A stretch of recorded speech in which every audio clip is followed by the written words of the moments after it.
Okay तो welcome to the podcast life in sight Akshat भाई। तो थैंक्स और first of all thanks a lot for doing this. मैं सही में बहुत ज़्यादा मन था। सबसे पहले मैंने आपको ईमेल करा इस पॉडकास्ट के लिए कि हम्म। आप एक बार आ जाओ, और बहुत सारे ऐसे ऐसे टॉपिक्स हैं ना इसके बारे में मैं इस पॉडकास्ट में आपसे बात करने वाला हूँ। और ये टॉपिक्स मुझे पता है कि आप भी बहुत इंटरेस्ट लेते हो इन टॉपिक्स पे, इसलिए हम इसके बारे में बात करें। सबसे पहले स्टार्ट करते हैं कि अभी आपकी लाइफ में क्या चल रहा है, मतलब क्या फेज़ है पूरा, क्या सब कुछ है, और मतलब आप किस पॉइंट पे हो और क्या दिमाग में चल रहा है, क्या फ्यूचर प्लान्स है। Okay. Thank you so much summer, first of all contact करने के लिए। मतलब मैं आजकल यार पॉडकास्ट में बहुत ज़्यादा रुचि रखता हूँ एक टाइप की।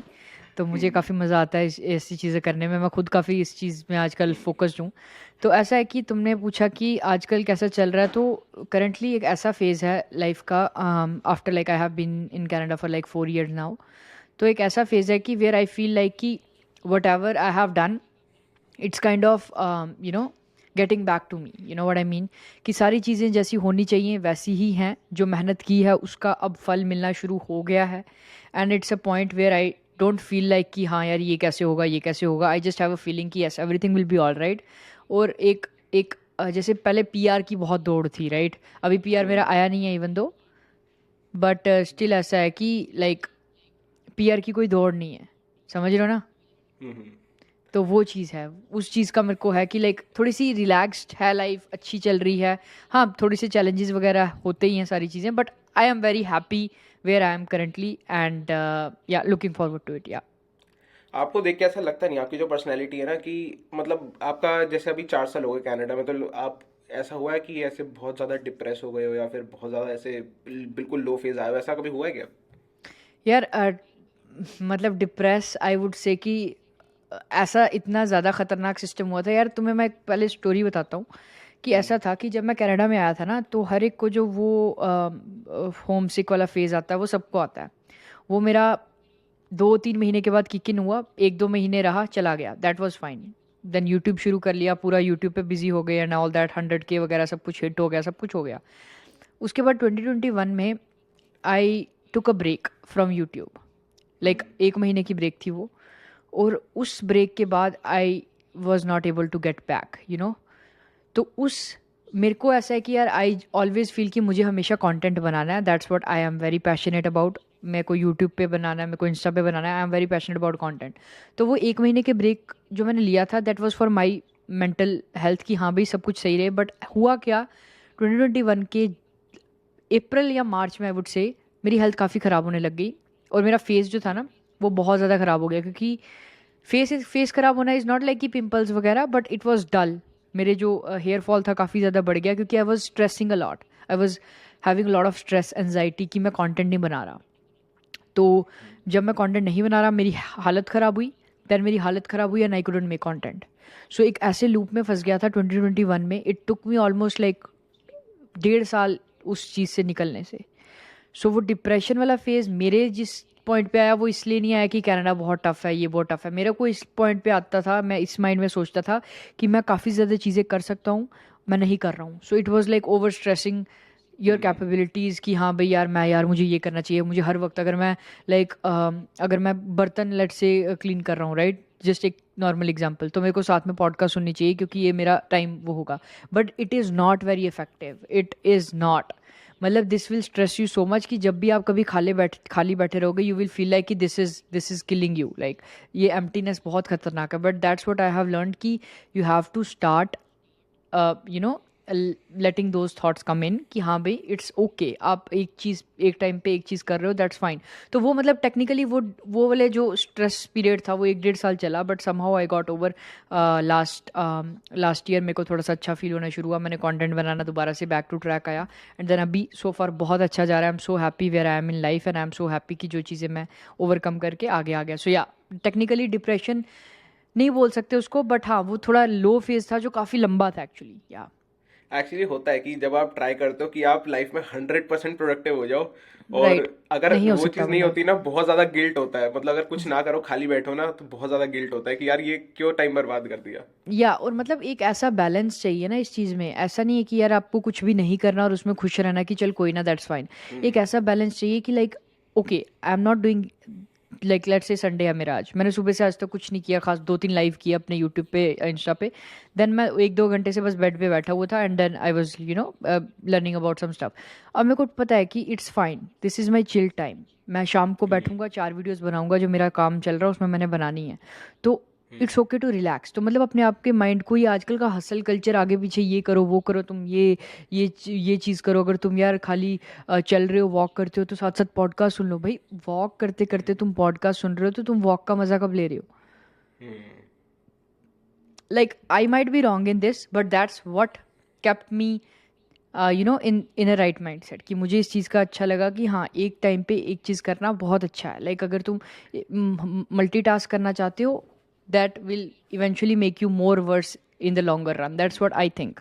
मेरा पर्सपेक्टिव ऐसा है इस चीज़ों पे। तो अगर कभी भी कोई चीज़ करते हो, एक चीज़ पे एक टाइम पे एक चीज़ करो अच्छे से, तो टेंशन नहीं होगी। और डिप्रेशन, वैसे तो देखा जाए कनाडा में काफ़ी ज़्यादा लोग जो है वो ये हो जाते हैं, यार ये जॉब मेरे को अच्छी नहीं लग रही, या कुछ भी नहीं लग रहा। मेरे को ऐसा लगता है कि एक प्रोग्रेशन की तरफ बढ़ते रहो। जैसा आपका क्वेश्चन था कि लाइक, जैसे आपने सोचा कि अगर आप अभी टिम हॉर्टन्स पे जॉब कर रहे हो, आपको नहीं अच्छा लग रहा, you are very tired at the end of the day and all that stuff. मैं भी करता था, 2 साल I worked in Tim Hortons, and now I am doing very well, very good job in IT। सो उस हिसाब से आपको बस ये सोचना है कि मेरे को जाना कहाँ है, मेरा गोल क्या है। मेरा गोल है IT जॉब। और आज मैं ऐसा क्या कर सकता हूँ कि जो मेरे को IT जॉब की तरफ लेके जाएगा? मैं क्या कर सकता हूँ? सर्टिफिकेशन ले सकता हूँ, नॉलेज बढ़ा सकता हूँ, अपना लिंक्डइन पे अपने आप को दिखा सकता हूँ। तो वो सारी चीज़ें करो, एंड देन 1 साल 1.5 साल के बाद you will see progress. Like it's almost like मेरे को 2 साल हो गए हैं वर्क परमिट आए हुए, और मेरे को अच्छी job, like I would say अच्छी जॉब जिसको बोलते हैं, वो अब लगी है। तो मैं ऐसा नहीं बोलूँगा कि मेरे 2 साल वेस्ट किए। अगर वो 2 साल ना होते तो मैं आज यहाँ ना होता। So everything is just like road map, जो कि आपको शुरू से लेकर अब तक चल रहा है। बस एक फिगर आउट कर लो कि मेरे को यहाँ जाना, और उसके लिए छोटे छोटे स्टेप्स लो। ज़रूरी नहीं है 1 महीने में ख़त्म हो जाए। या मेरे साथ भी यार ऐसा होता है कि मैं कभी कभी ट्राई करता हूँ कि बस वीडियो हर दिन कुछ ना कुछ बनाऊँ, और ऐसे कभी कभी ऐसा होता है कि बहुत ज़्यादा ओवर प्रोडक्टिव हो गए ना, फिर बहुत जल्दी बर्नआउट हो जाते हैं, फिर एक बहुत लंबा ब्रेक लेना पड़ता है, फिर बहुत ज़्यादा ओवर प्रोडक्टिव हो जाए, तो ये साइकिल चलती रहती है। आप राइट, मतलब होता और होगा शायद आपके साथ भी। राइट मेरे साथ ऐसा हुआ था कि when my YouTube channel was growing, किसी को अगर नहीं पता तो मेरा ऐसा था कि 1,000 सब्सक्राइबर को 1 साल लग गया था। बट अगला जो 1 लाख आया था वो 2-3 महीने में आ गया था, मतलब अरे तीन वाह। साढ़े तीन महीने में। ठीक है, तो ऐसा था कि 1 साल में मैंने जितनी मेहनत की थी, और जो जून 2019 से लेकर दिसंबर, एक्चुअली जनवरी 2020 तक, there wasn't even a single third day जहाँ पे मेरी वीडियो ना गई हो। हर तीसरे दिन मेरी वीडियो यूट्यूब पे गई है। ठीक है, और दैट वाज लाइक कि मैं रोज़, मेरा काम था वीडियो बनाना। मेरे पास तब कोई एडिटर्स नहीं होते थे, आजकल हमारी टीम है चलो, बट तब मैं खुद होता था, शूट भी खुद करना, एडिट भी खुद करना, अपलोड भी खुद करना, हर तीसरे दिन वीडियो। और एक टाइम पे आके जब मैंने ब्रेक लिया था, वो उस चीज़ के लिए ब्रेक लिया था। तो वो ब्रेक नहीं सारा, मतलब टेक्निकली वो माइंडसेट पूरा वो खराब हो गया। बट हाँ, मेरे हिसाब से एक बैलेंस बना के चलना बेटर है। आप ऐसे देख लो कि अब मेरा ऐसा है कि 2 दिन मैंने रखे हैं जिसमें मैं वीडियोस पे काम करूंगा। 5 दिन अगर मैं उस पर नहीं काम करता हूँ, अपने फुल टाइम जॉब पे फोकस करता हूँ, साथ में लर्निंग पे फोकस करता हूँ, तो वो फाइन है। बट मैं एक दिन में ऐसा कंटेंट, 2-3 बार का कंटेंट शूट कर लूँ जिससे कि मेरे को आगे जाके टेंशन ना हो। अब मैंने आज वीडियो शूट की है, मेरी रात को आज वीडियो आ रही है, मेरे को कोई टेंशन नहीं है पूरा दिन, आई एम ओके। बट अगर यही ना आनी होती तो मेरे पास स्ट्रेस रहता, और उस स्ट्रेस में आप वीडियो भी नहीं बना सकते। तो मतलब ये खाली यूट्यूब के लिए काम नहीं करता, ये ऑल सारी चीज़ों के लिए काम करता है। जैसे स्टूडेंट लाइफ है, हमें आज असाइनमेंट होती है, लास्ट वीक हमारा 1 महीने बाद है, हम उसी टाइम पे काम करेंगे, और वो पूरे टाइम पे फिर वो स्ट्रेस रहता है। तो बेटर है कि आज काम पकड़ो, आज के आज अगर टाइम है ख़त्म करके बाहर निकाल दो। या सही है। तो बस वही है, बैलेंस ढूंढना होता है। बिल्कुल। और अभी आपने यार एक और चीज़ मुझे आपसे पूछनी है। एक तो आपने एडिटर वाला पॉइंट क्लियर कर दिया, मैं आपसे पूछने वाला था कि वीडियोस कौन एडिट करते हैं, क्योंकि क्वालिटी पहले से बहुत ज़्यादा बढ़ गई है। हाँ, मतलब मतलब वो कहने का जो, मतलब है मैं अच्छी नहीं एडिट करता था। नहीं मतलब वो बंदा टाइम मजाक लेके कर एडिट रहा हूँ, करता है ना। वो टाइम एडिट कर, या हाँ, एग्जैक्टली हमारे हाँ। पास इतना टाइम नहीं होता कि यार एक रील को हम 3 घंटे दे पाएं। बट हाँ, जब आपके पास, आपको पता है कि आउटपुट लोगों को पसंद आ रहा है, लोग अच्छा अप्रिशिएट कर रहे हैं उस चीज़ को, तो आप उस चीज़ को सोचते हो कि हाँ भाई, टाइम लगा के एडिटर्स भी अगर वो अच्छा से काम कर दे तो यार डेफिनेटली। सही है। और आपने एक और चीज़ मेंशन करी थी अभी लिंक्डइन के बारे में, और मुझे ये भी आपसे पूछना था, ये मैंने बता के रखा था कि मेरा क्या पर्सनली सीन है कि मैंने लिंक्डइन ट्राई करा है, लेकिन थोड़ा मेरे लिए कॉम्प्लिकेटेड है। तो मुझे पता नहीं क्यों समझ में नहीं आया। मैं हर बार ट्राई करता हूँ कि लिंक्डइन पे जाऊँ, थोड़ा एक्टिव हूँ, लेकिन फिर मैं वापस आता हूँ। मैंने कहा छोड़ो, ये इससे थोड़ा अभी समझ की बाहर ये चीज़। लेकिन आपने बताया कि आपकी जो भी लेटेस्ट वीडियो भी आई थी कि लिंक्डइन के थ्रू आपको जो है मतलब जॉब मिली उसमें, मतलब लिंक्डइन आपने कैसे स्टार्ट करा और कैसे, मतलब क्या सही चीज़ रहती है, और मतलब क्या देख अगर मतलब इंटरनेशनल स्टूडेंट्स को करना चाहिए या नहीं? डेफिनेटली यार, देखो लिंक्डइन का ऐसा सिस्टम है, सिंपल सी बात है कि इंडिया में मैं 12th के बाद आया था, मैंने लिंक्डइन का नाम तक नहीं सुना था। पहली बात तो ये, जो ग्रेजुएशन के बाद आ रहा है उसको पता होगा फिर भी। तो लिंक्डइन एक ऐसा टूल है यार जहाँ पे आप प्रोफेशनल्स के साथ कनेक्ट कर सकते हो, ठीक है। और सिर्फ ऐसा ही टूल है जहाँ पे आपको लाइक आप नेटवर्किंग कर सकते हो और अपनी जॉब वगैरह के थ्रू अपनी प्रोफेशनल करियर को एक्सेल कर सकते हो। करना कुछ नहीं है, एक प्रोफाइल बनानी है। मेरी प्रोफाइल पे जाओ, अक्षित वसूर, आप प्रोफाइल देखो, वैसी प्रोफाइल अपनी बना लो, क्या आप कर रहे हो अपने हिसाब से, अपनी सब्जेक्ट लाइन लिख लो, सब कुछ ठीक है। देन आपने क्या करना है, आप जो सीखते हो, जैसे आपने बताया आप केपीयू में पढ़ते हो, राइट। जब आपको पहले दिन से केपीयू में आप एंटर किया, आप बोलो this is my first day at KPU, एक अपनी फोटो डाल के पोस्ट डाल दो कि क्या क्या देखा आपने नया, इंडिया में ऐसा होता था, कनाडा में ऐसा है, आई रियली लाइक इट। पहला आपका असाइनमेंट हुई, आपके फुल मार्क्स आए या कम कुछ, लाइक फेल हो गए आप, तो कैसे आपने उस फेलियर को सीखा। तो दोज आर द थिंग्स जो कि आपको बताते हैं कि आपने मतलब टेक्निकली वो आपकी एक जर्नी कैप्चर हो रही है।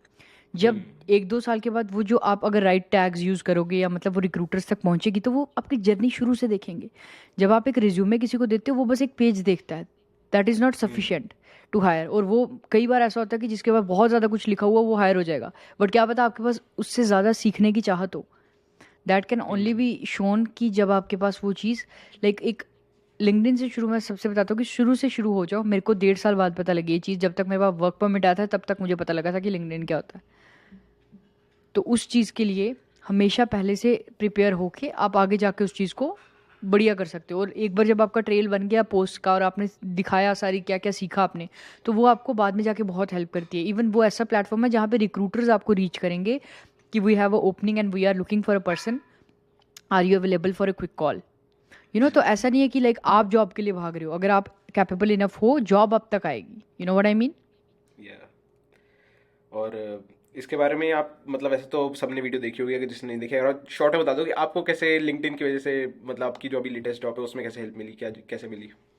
डेफिनेटली। तो ऐसा क्या था यार कि मैं 2 या 3 महीने पहले ना अपने लिंक्डइन पे काफ़ी ज़्यादा एक्टिव हो गया। मैं सीख रहा था कई ज़्यादा चीज़ें, लाइक अपनी सर्टिफिकेशंस में एक्चुअली आईटी सेक्टर से हूँ, तो अभी मैं क्लाउड में अपना मेन स्टडीज़ कर रहा हूँ। तो मैंने क्लाउड के बारे में 2-3 सर्टिफिकेशन ली, उसके बारे में अपडेट देना शुरू किया। तो 2-3 जॉब ऑफर्स मुझे वहीं से आए रिक्रूटर से कि we have an opening and we want to hire a person, so are you available yeah for a quick call. तो ऐसे ऐसे करके जो जिस कंपनी में मैं ऑलरेडी काम कर रहा था उसके डायरेक्टर ने वो पोस्ट देख लिया, और मैनेजर ने, जो सीनियर मैनेजर था, तो उसने मेरे को रीच आउट किया कि would you like to change the team. तो नॉर्मली मैं ऑपरेशंस में था 2 साल से, और फिर मैं ऑपरेशन से सीधे आईटी में आ गया। मेरा गोल, एंड गोल वहीं पे था, पर मुझे पता नहीं था कि इतनी जल्दी मैं उसको मूव कर सकता हूँ। And then that just happened, you know what I mean. Hmm. तो बस चीज़ें डॉट्स कनेक्ट होते रहते हैं एट द एंड। बस right.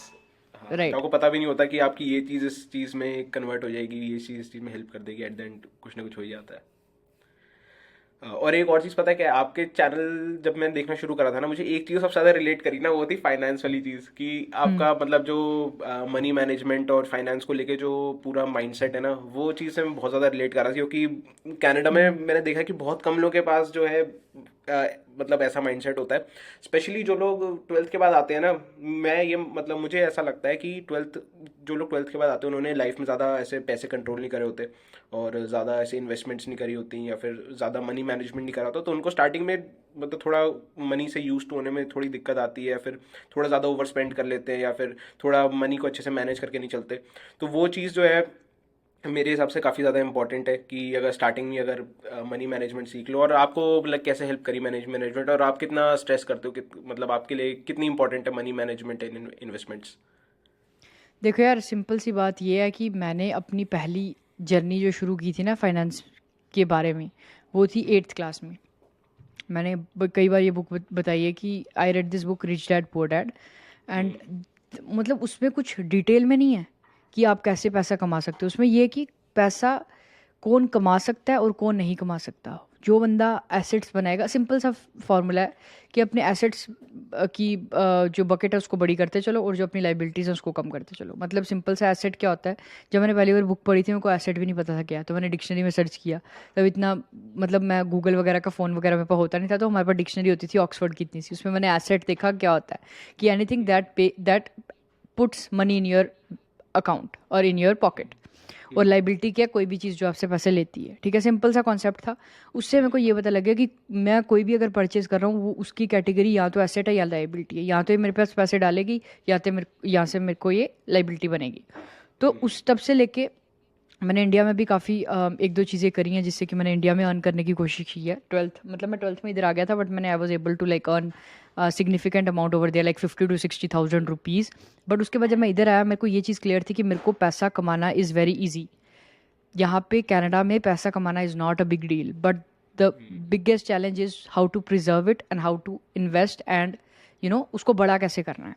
That's the biggest challenge. और होता क्या है यार कि 90% ऑफ द जो बंदे ऑडियंस होती है ना वो देखती है उनको जिन्होंने गाड़ियाँ ले ली हैं, ये सब कुछ वो वाला सीन है। And I am completely okay with everything. जब आपके पास पैसा है, आपकी चाहत है, आपका पैशन है, दैट्स फाइन। बट होता क्या है कि जब आप इस उम्र में होते हो ना, यू विल फील कि यार मैं भी लेना चाहता हूँ, even though it's not a need, it's not a चाहत, वो चाहत आपकी बनती है।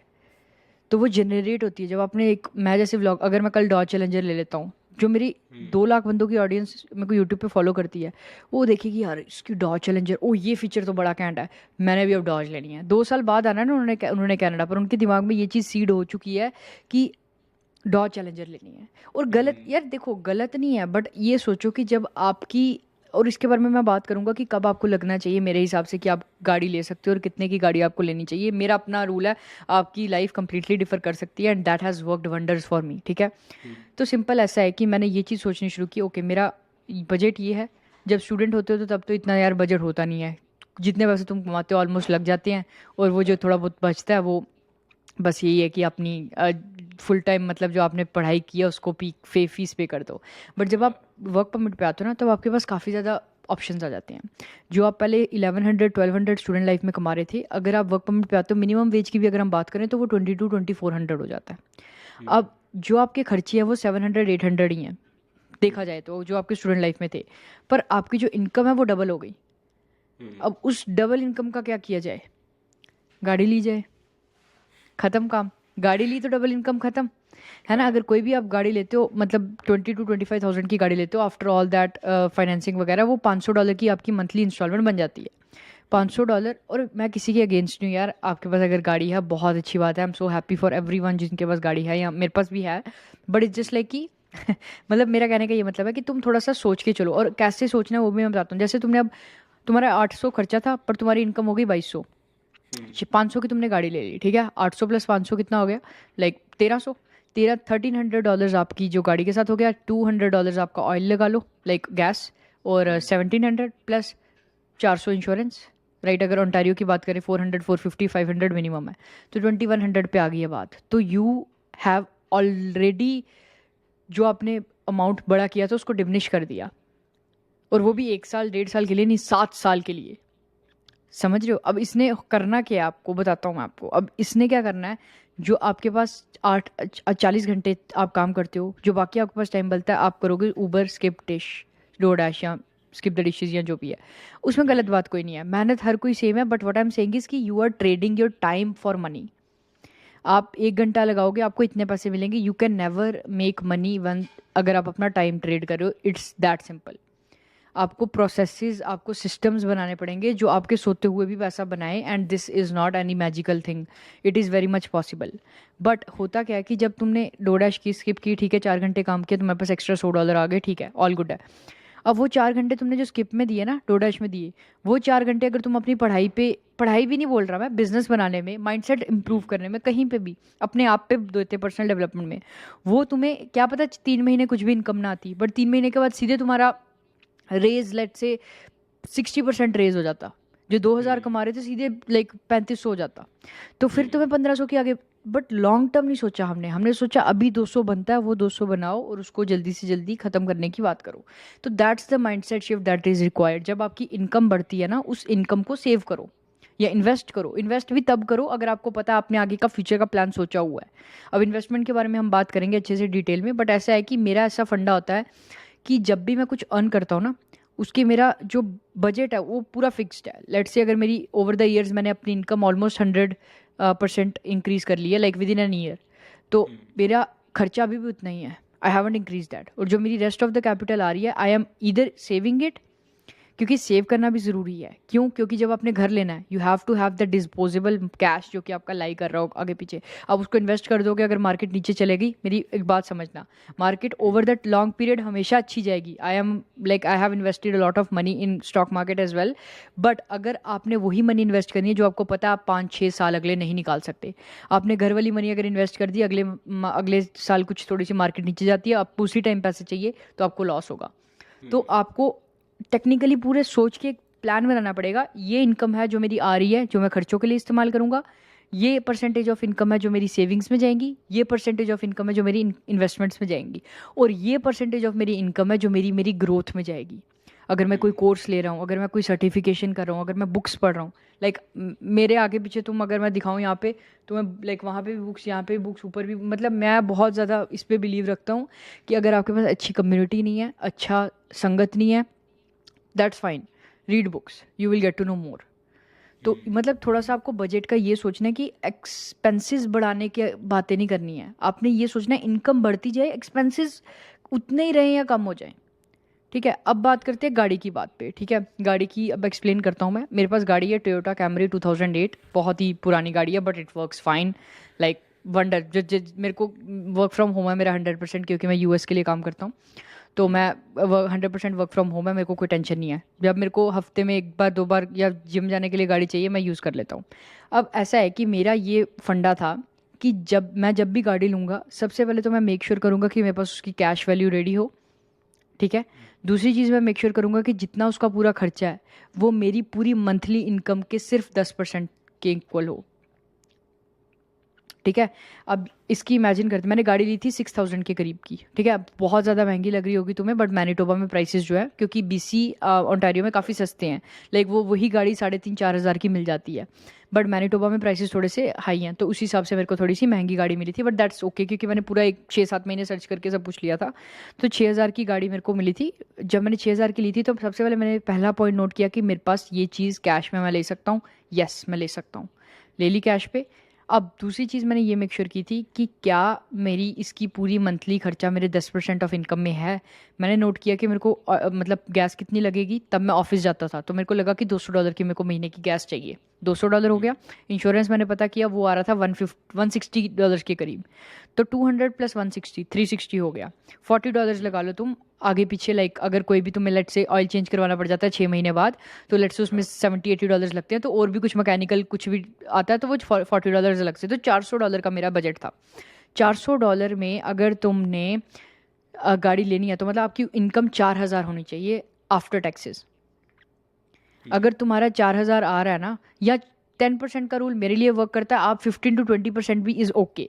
अगर आपका लाइक $400 का है, तो अगर वो 20% के हिसाब से भी देखा जाए कि 20% ही इसका एक्सपेंस आए, that is fine as well. मतलब अगर आप थोड़ा सा कम भी 4,000 से कमा लो, लाइक 3,000-3,500 के करीब भी है, दैट्स फाइन, बट इससे ऊपर नहीं। ऐसा नहीं होना चाहिए कि आपकी गाड़ी का खर्चा 60-70% हो, 20% से नीचे रहे। मेरे लिए ये 10% का सबसे अच्छा नंबर है कि जब मेरा $400 हर महीने खर्चता हूँ मैं गाड़ी पे, मैं ये मेक श्योर करता हूँ कि मैंने $4,000 आफ्टर टैक्सेस अर्न कर रहा हूँ, जिससे कि मेरे पास जो 90% ऑफ द मनी है उसको मैं ईजिली डिस्पोज कर सकता हूँ जहाँ पे भी मैं करना चाहूँ, सेविंग्स में डालना चाहूँ। एक्सपेंसेस मेरे तो बहुत कम है, like I live very very very very very मतलब बोल सकते हैं कि अफोर्डेबल वे में। तो उस हिसाब से मेरे को ये कि यार अभी तो हमें कोई इतना शो ऑफ करने की ज़रूरत नहीं है, बड़ा बंगला लेके दिखाने की ज़रूरत नहीं कि आई एम जस्ट 22, राइट। अभी मैं उस टाइम पे अपनी कैपिटल इकट्ठी कर सकता हूँ और उस कैपिटल को बाद में डिस्पोज कर सकता हूँ किसी ऐसी जगह पे। या ये ना मुझे तो बिल्कुल अभी फर्स्ट हैंड जो है अर्ज हुई थी। मतलब मैं अभी 8 महीने पहले ही आया हूँ कनाडा। तो आते आते ना, एक तो सबसे पहले जब बाकी सारे, जब मैं कॉलेज जाता हूँ, क्लासमेट्स को देखता हूँ, उन सबके पास गाड़ियाँ। अभी क्या हुआ था, अभी जब मैं फर्स्ट सेमेस्टर में था मेरे, तो एग्जाम के बाद एक बंदा मेरी क्लास का ही कह रहा है कि चल मैं तो घर छोड़ देता हूँ। मैंने कहा चल ठीक है, छोड़ दे, होगी इसके पास कोई नॉर्मल सी गाड़ी। मैं गया, वहाँ पे थी मस्टैंग GT20, पता नहीं आई गेस 2020 या 2022 का ऐसी कुछ मॉडल था। और मैं पहली बार लाइफ में मस्टैंग में बैठा हूँ, मतलब पहली बार स्पोर्ट्स कार में बैठा हूँ। तो वो जो राइट अर्ज होती है ना कि यार ये फीलिंग जो है आउट ऑफ द वर्ल्ड वाली है। राइट और उस टाइम पे ना, जब उसने मुझे घर पे ड्रॉप करा ना, मैं घर पे आके मैंने सबसे पहले किजीजी खोल लिया, सबसे पहले मैंने मार्केट प्लेस खोल लिया कि देखता हूँ कि क्या पता कुछ अच्छा ऑप्शन मिल जाए। और उस अर्ज को जो है ना डिफीट करना थोड़ा हार्ड होता है एट मुश्किल है। The starting. आपका मतलब ऐसा कुछ हुई थी यार, क्या सीन था? यार देखो, मेरी सिंपल सी बात है, मेरे को भी गाड़ियाँ लेने का बहुत शौक है, ठीक है। ऐसा है कि इतना ज़्यादा क्रेजी नहीं हूँ मैं स्पोर्ट्स कार्स वगैरह के लिए। मेरे को एक अच्छी डिसेंट गाड़ी हो, लाइक अगर मैं अपनी ऑप्शंस की बात करूँ तो I will rather have like Volvo की आई थिंक XC30 है, वो मुझे बहुत अच्छी लगती है। एसयूवी जीप की एसयूवी रैंगलर जो है वो काफ़ी अच्छी लगती है, ठीक है। मतलब हाँ, है ऑप्शंस मेरे भी, बट मैंने इस चीज़ का मेक श्योर किया हुआ है कि जब भी मैं लूँगा, वो मेरा रूल ये होगा कि 20 to 30% डाउन एंड देन 10% मेरा महीने का वो। तो उस मेरे लिए मेरी फाइनेंशियल फ्रीडम, जब मैं हर महीने मेरे को बिना सोचे समझे मैं अपने एक्सपेंसेस को मूव करता हूँ ना, लाइक जैसे इनकम आई उसको मैंने इधर इन्वेस्टमेंट में डाला, मैं उसको मैंने आगे जो भी इन्वेस्टमेंट्स मैंने किया उसमें डाला, सेविंग्स में डाला, तो मेरे को वो ज़्यादा अच्छा फ्रीडम लगता है अभी इस पॉइंट ऑफ टाइम पे। 4 साल के बाद में भी मैं, भगवान मतलब जैसा भी करेगा, कि अगर उतना ग्रो कर जाऊं कि हाँ भाई मेरे को अब लगता है कि हाँ मेरे को टेस्ला लेनी चाहिए, मेरी अभी मेरी नेक्स्ट गाड़ी जो होगी वो मेरे को ऐसा लगता है कि टेस्ला ही होगी। तो उसके लिए मेरे को ऐसा है कि हर महीने का खर्चा अब लेट से 2500 है, तो 2500 पे 10% का अगर रूल अप्लाई किया जाए, 2500 पे अगर हम 10% का लगाएं, तो महीने की इनकम आपकी 20 से 25 हज़ार चाहिए मेरे रूल के हिसाब से। बस 20 से 25 हज़ार इनकम कनाडा में इज़ नॉट अ जोक, आपको भी पता लग ही गया होगा कि 20 से 25 हज़ार डॉलर इज़ नो जोक, ठीक है। तो उस हिसाब से हाँ, अगर मैं 15 to 20 थाउजेंड डॉलर्स के करीब पहुंचता हूँ, देन मैं उस चीज़ को परसू करने का सोचूंगा। Other than that I am happy with कि मेरे पास जो है अभी, ऑब्वियसली अपग्रेड कर लूँगा, बट उस लेवल पे नहीं जाऊँगा जिस लेवल पे मेरे को लगता है कि मैं करंटली, अगर मैं तुम्हें बताऊँ कि मैं टेस्ला लेके आनी चाहिए तो कल लेके आ सकता हूँ कैश, बट मेरे को उस चीज़ का फ़ायदा नहीं है। Like I don't find that कि वो एक ऐसी चीज़ है जो मेरे दिल के बहुत करीब होगी। ऑब्वियसली गाड़ी जो होती है ना यार, लाइक इंडियन बंदों की तो जान होती है, ठीक है, सीधी सी बात है कि गाड़ी एक, मैं कंप्लीटली अग्री करता हूँ, बट मेरा थोड़ा सा ऐसा है कि लाइक कई ज़्यादा लोगों को लगेगा कि यार इसको तो बिल्कुल भी गाड़ी का वो नहीं है, शौक नहीं है, बट मेरे को ऐसा लगता है कि जो फाइनेंशियल फ्रीडम है that is much much much more comfortable than having a car and you know you are going to skip the dishes for extra 5 hours just to make sure कि आपके एंड्स मीट हो जाएं। So yeah that's my view on it. और हाँ, investment हमेशा मेरे हिसाब से, रेगुलर इन्वेस्टमेंट बहुत ज़्यादा ज़रूरी है। I have been doing it for last 3 years और मैसिव डिफरेंस देखने को मिला मेरे को। मैंने भी अभी, मेरे पास वैसे अभी इलेक्ट्रिक स्कूटर है।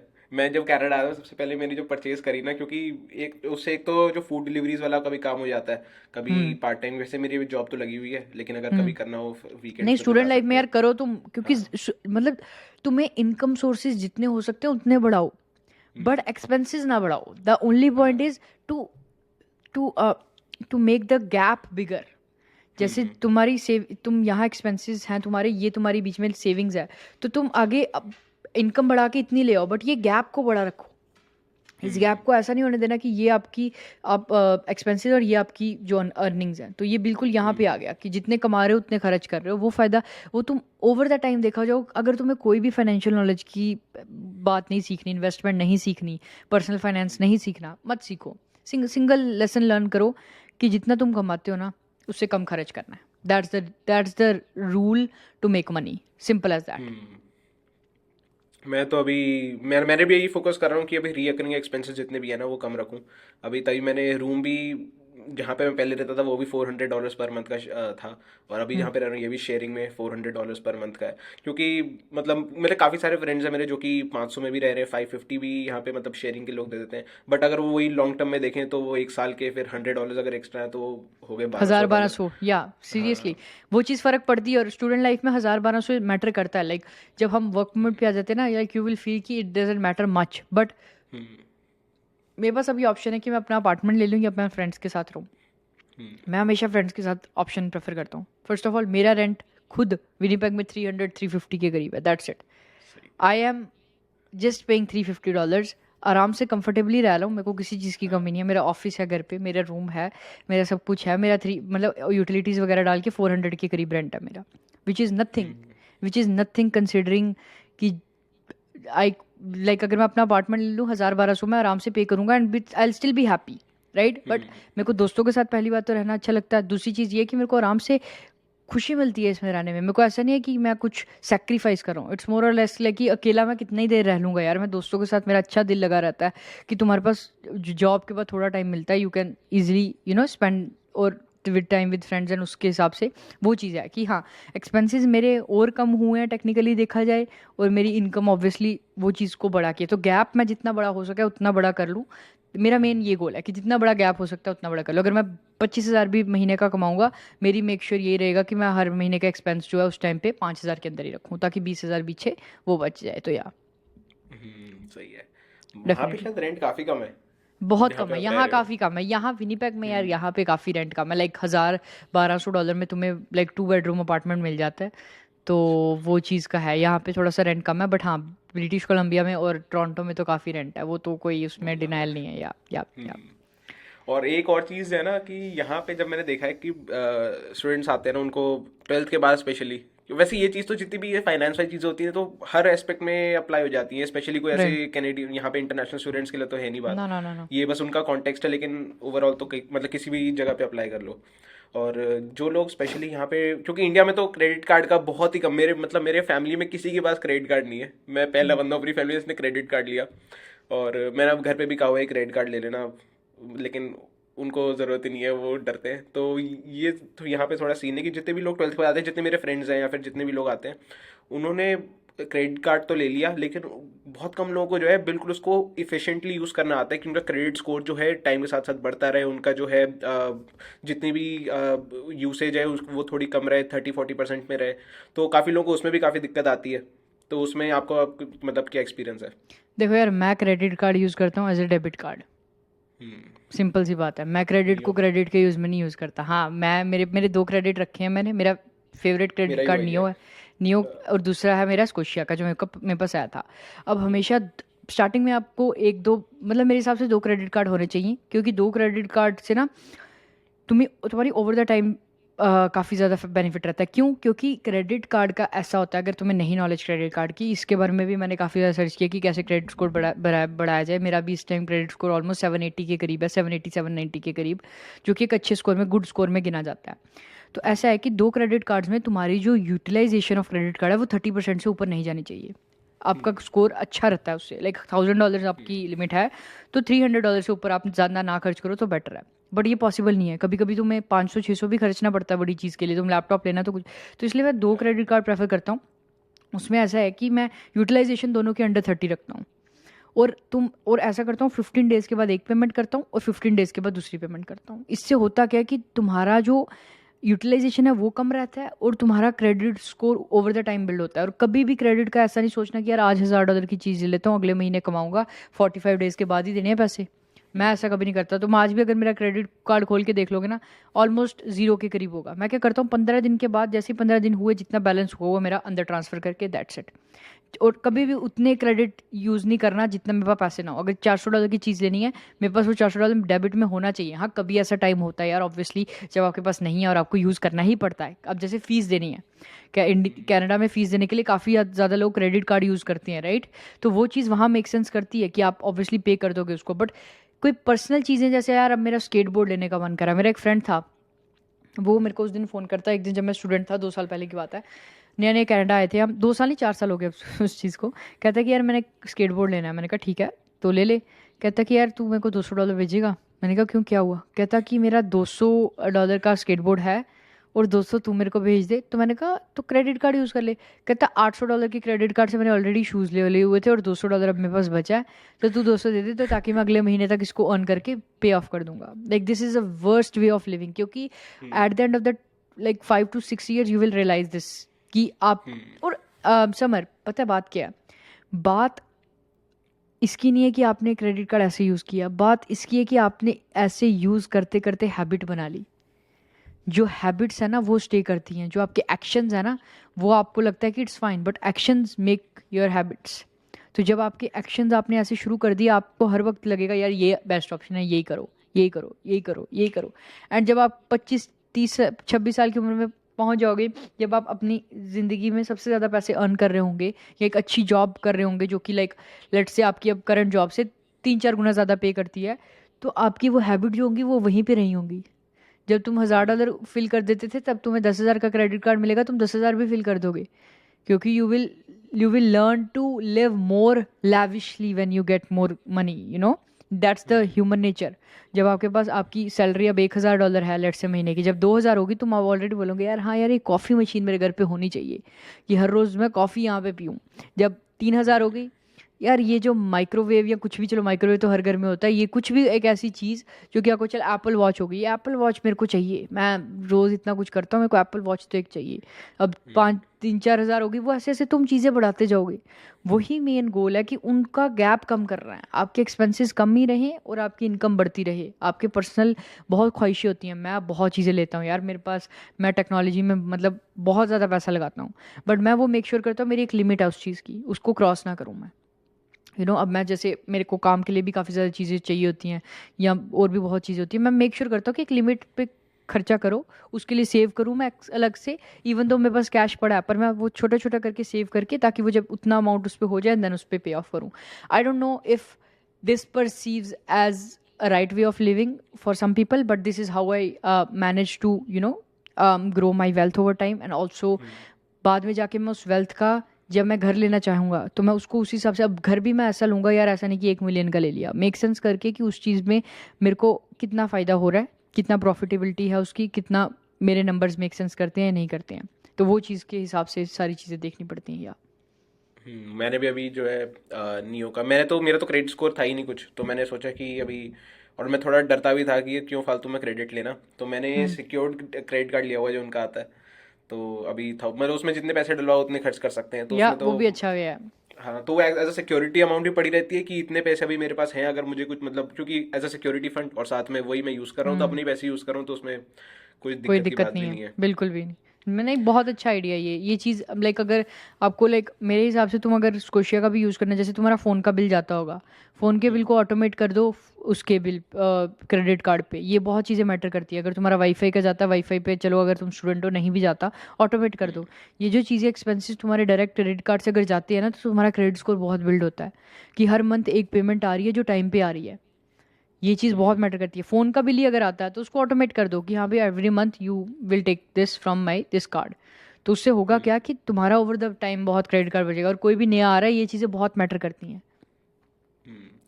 अभी मैंने जो है इन्वेस्टिंग भी शुरू करी. वैसे मुझे 8 महीने हुए कनाडा, मैंने अभी बस लास्ट मंथ ही शुरू करी है. मुझे थोड़ा अभी भी गिल्ट होता है कि मैंने क्यों लेट शुरू करी, जब मैं आया तभी शुरू कर देता. क्योंकि एक चीज़ मैं रियलाइज़ करी कि एज अ स्टूडेंट ना, स्टूडेंट लाइफ में तो, मतलब अगर आप अगर ये सोचो कि एट द एंड आपके पास पैसे बच जाए, फिर तो वो तो बिल्कुल भी नहीं हो पाता. तो अब मैं क्या करता हूँ कि जब मेरे पास, मेरा मतलब अब मंथली मैंने सेट करा हुआ है, वेल्थ सिंपल वाला जो ऐप है, उसमें मैंने सेट करा हुआ है कि चाहे $25 का पर हर वीक जो है, हर मंडे को मैं, जैसा भी मैंने आज संडे है, तो आज मैंने स्टॉक जो है परचेज कर लिया, कल मार्केट खुलेगी तो अपने आप वो प्रोसेस हो जाएगा ऑर्डर. तो मैंने एक EFT कहते हैं, ETF जो होता है, एक ETF में भी मैंने $25 का ETF है, वो मैं हर हफ्ते जो है एक ले लेता हूँ. कौन सा और वाला? वो स्कॉशिया बैंक का है, large cap. Large cap, okay. मतलब आई थिंक वही होगा, क्या बोलते हैं, XIC या फिर XIU होगा. कनाडा का ही है, कनाडा का ही है. हाँ, कनाडा का ही है. देखो कौन सा है, XEI है, XIC है, या XIU है. S Scotia Canadian large cap equity index tracker है. अच्छा, इंडेक्स ट्रैकर है, ओके ठीक है. लाइक सही है, वो भी ठीक है.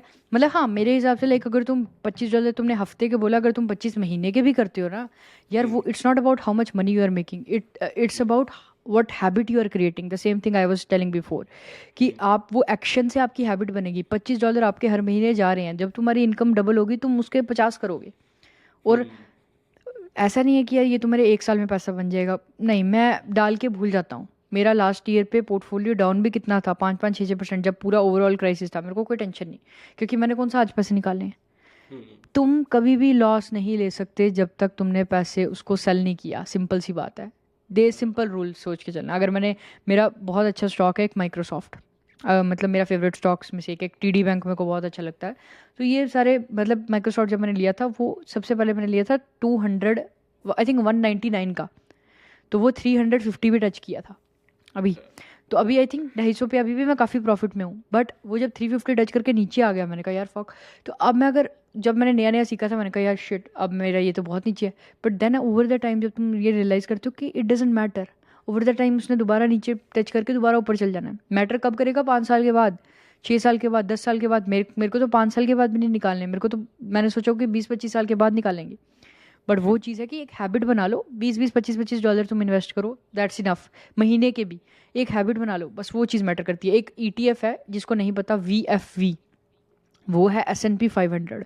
तो S&P 500 क्या होता है, अगर थोड़ा सा मतलब इंट्रो बता दूं, कि स्टैंडर्ड एंड पुअर 500, तो ये एक क्या होता है कि ये मार्केट ट्रैकर होता है। जैसे कि टॉप 500 कंपनीज जो है ना US की, उसको ट्रैक करता है। जैसे जैसे वो मूवमेंट में जा रही हैं वैसे वैसे ये मूव करता है। तो अगर तो आपने उसमें इन्वेस्ट किया, मतलब आपने टॉप 500 कंपनीज में इन्वेस्ट कर लिया, एक आई थिंक $100 की है, बट तुम 25 भी डाल सकते हो क्योंकि उसका डिवीजन भी तुम ले सकते हो आजकल, वेल सिंपल। तो जैसे तुमने वो ली, अब वो लेके तुमने उस चीज़ को बाय किया, अब बाय करके तुमने लाइक लेट से 1 साल 1.5 साल के बाद तुमने देखा कि तुम्हारे पास, अगर तुम 25-25 डालते हो तो तुम्हारे पास साल के एंड में 3-4 हो गई वो। और 3-4 होने के बाद तुम्हारे को ये पता लग गया कि यार, मतलब टेक्निकली तुमने इक्विटी, मतलब जो आपकी स्टॉक मार्केट की जो वैल्यू है वो ऑलरेडी ऊपर चले गई। कि आपने जब अपने 25-25 करके ली, लास्ट में अगर आपकी लेट से $100 की बनती हैं, तो आई थिंक कितनी ले ली आपने, 3 ले ली, 3 VFV की आपके पास शेयर्स आ गए। तो वो शेयर्स की वैल्यू अगर तो ऊपर गई हुई, वेल एंड गुड। अगर नहीं भी गई हुई तो आपने एक हैबिट बना ली, राइट। ऐसे ही मैंने VFV लेना शुरू किया था, आई थिंक अभी मेरे पास 150 या 200 VFV के करीब है।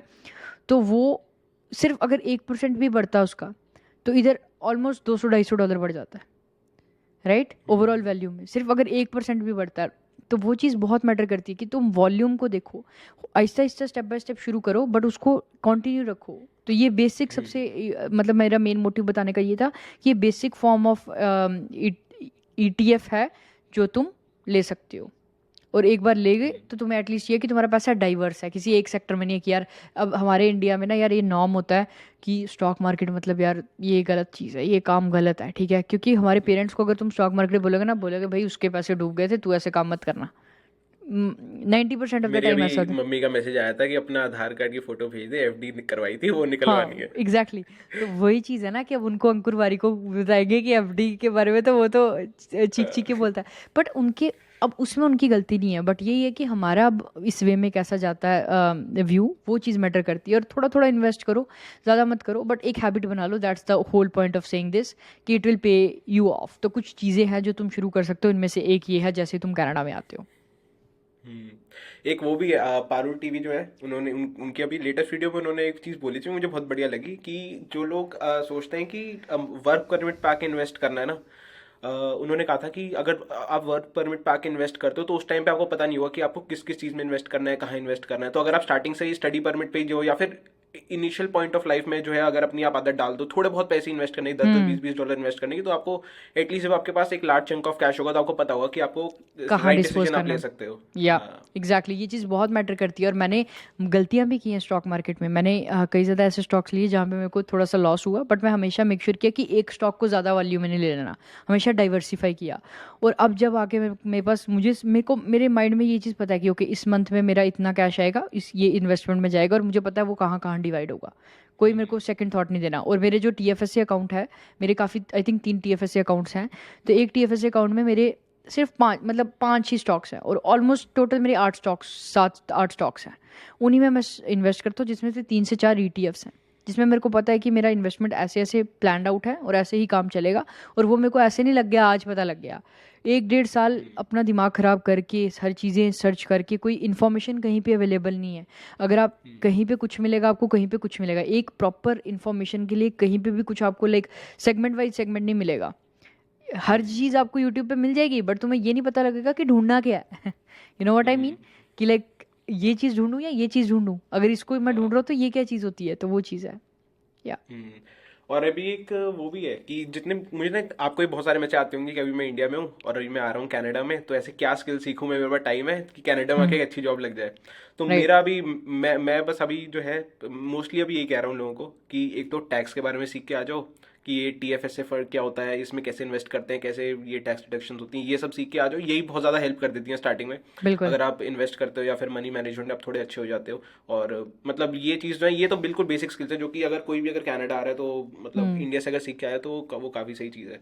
बिल्कुल बिल्कुल, मैं 3-4 चीज़ें सजेस्ट करता हूँ जब आप इंडिया में होते हो। सबसे पहली चीज़ तो ये है कि कई लोग बोलते हैं कम्युनिकेशन स्किल्स इंप्रूव करके आओ, वो कभी नहीं हो सकती जब तक तुम कनाडा ना हो। जब तक तुम कनाडा में आके बात नहीं करोगे यहाँ पे लोगों से, तुम्हारी कम्युनिकेशन स्किल नहीं बढ़ सकती। इंडिया में तुम जिस मर्जी के साथ इंग्लिश बोल के बैठो, वो बोलेंगे, अगर तो वो भी इंटरेस्टेड होंगे then it's a different story, but अगर वो मतलब ऐसे ही खाली होंगे कि हाँ भाई, बोलेंगे यार बस कर मत कर, ठीक है, सिंपल नॉर्मल बात कर करनी है तो कम्युनिकेशन, मेरे हिसाब से कम्युनिकेशन से अच्छा अगर तुम खाली ये जो तुमने बोला कि टीएफएससी अकाउंट क्या होता है, आरआरएसपी क्या होता है, आपके पास और कौन कौन से ऑप्शंस होते हैं, जैसे टीएफएससी और आरआरएसपी मेन ऑप्शंस हैं जो देती है, और इस साल एक नया ऐड होने वाला है, एचएफएससी, HFSA, ठीक है। तो वो उसमें क्या होगा कि वो TFSA और RSP का मिक्सचर होगा। तो TFSA क्या करता है, TFSA आपको अलाउ करता है, आपकी जो इन्वेस्टमेंट्स है वो टैक्स फ्री बढ़ती हैं, आपको टैक्स नहीं देना पड़ता। RRSP क्या करता है, टैक्स डेफर्ड करता है।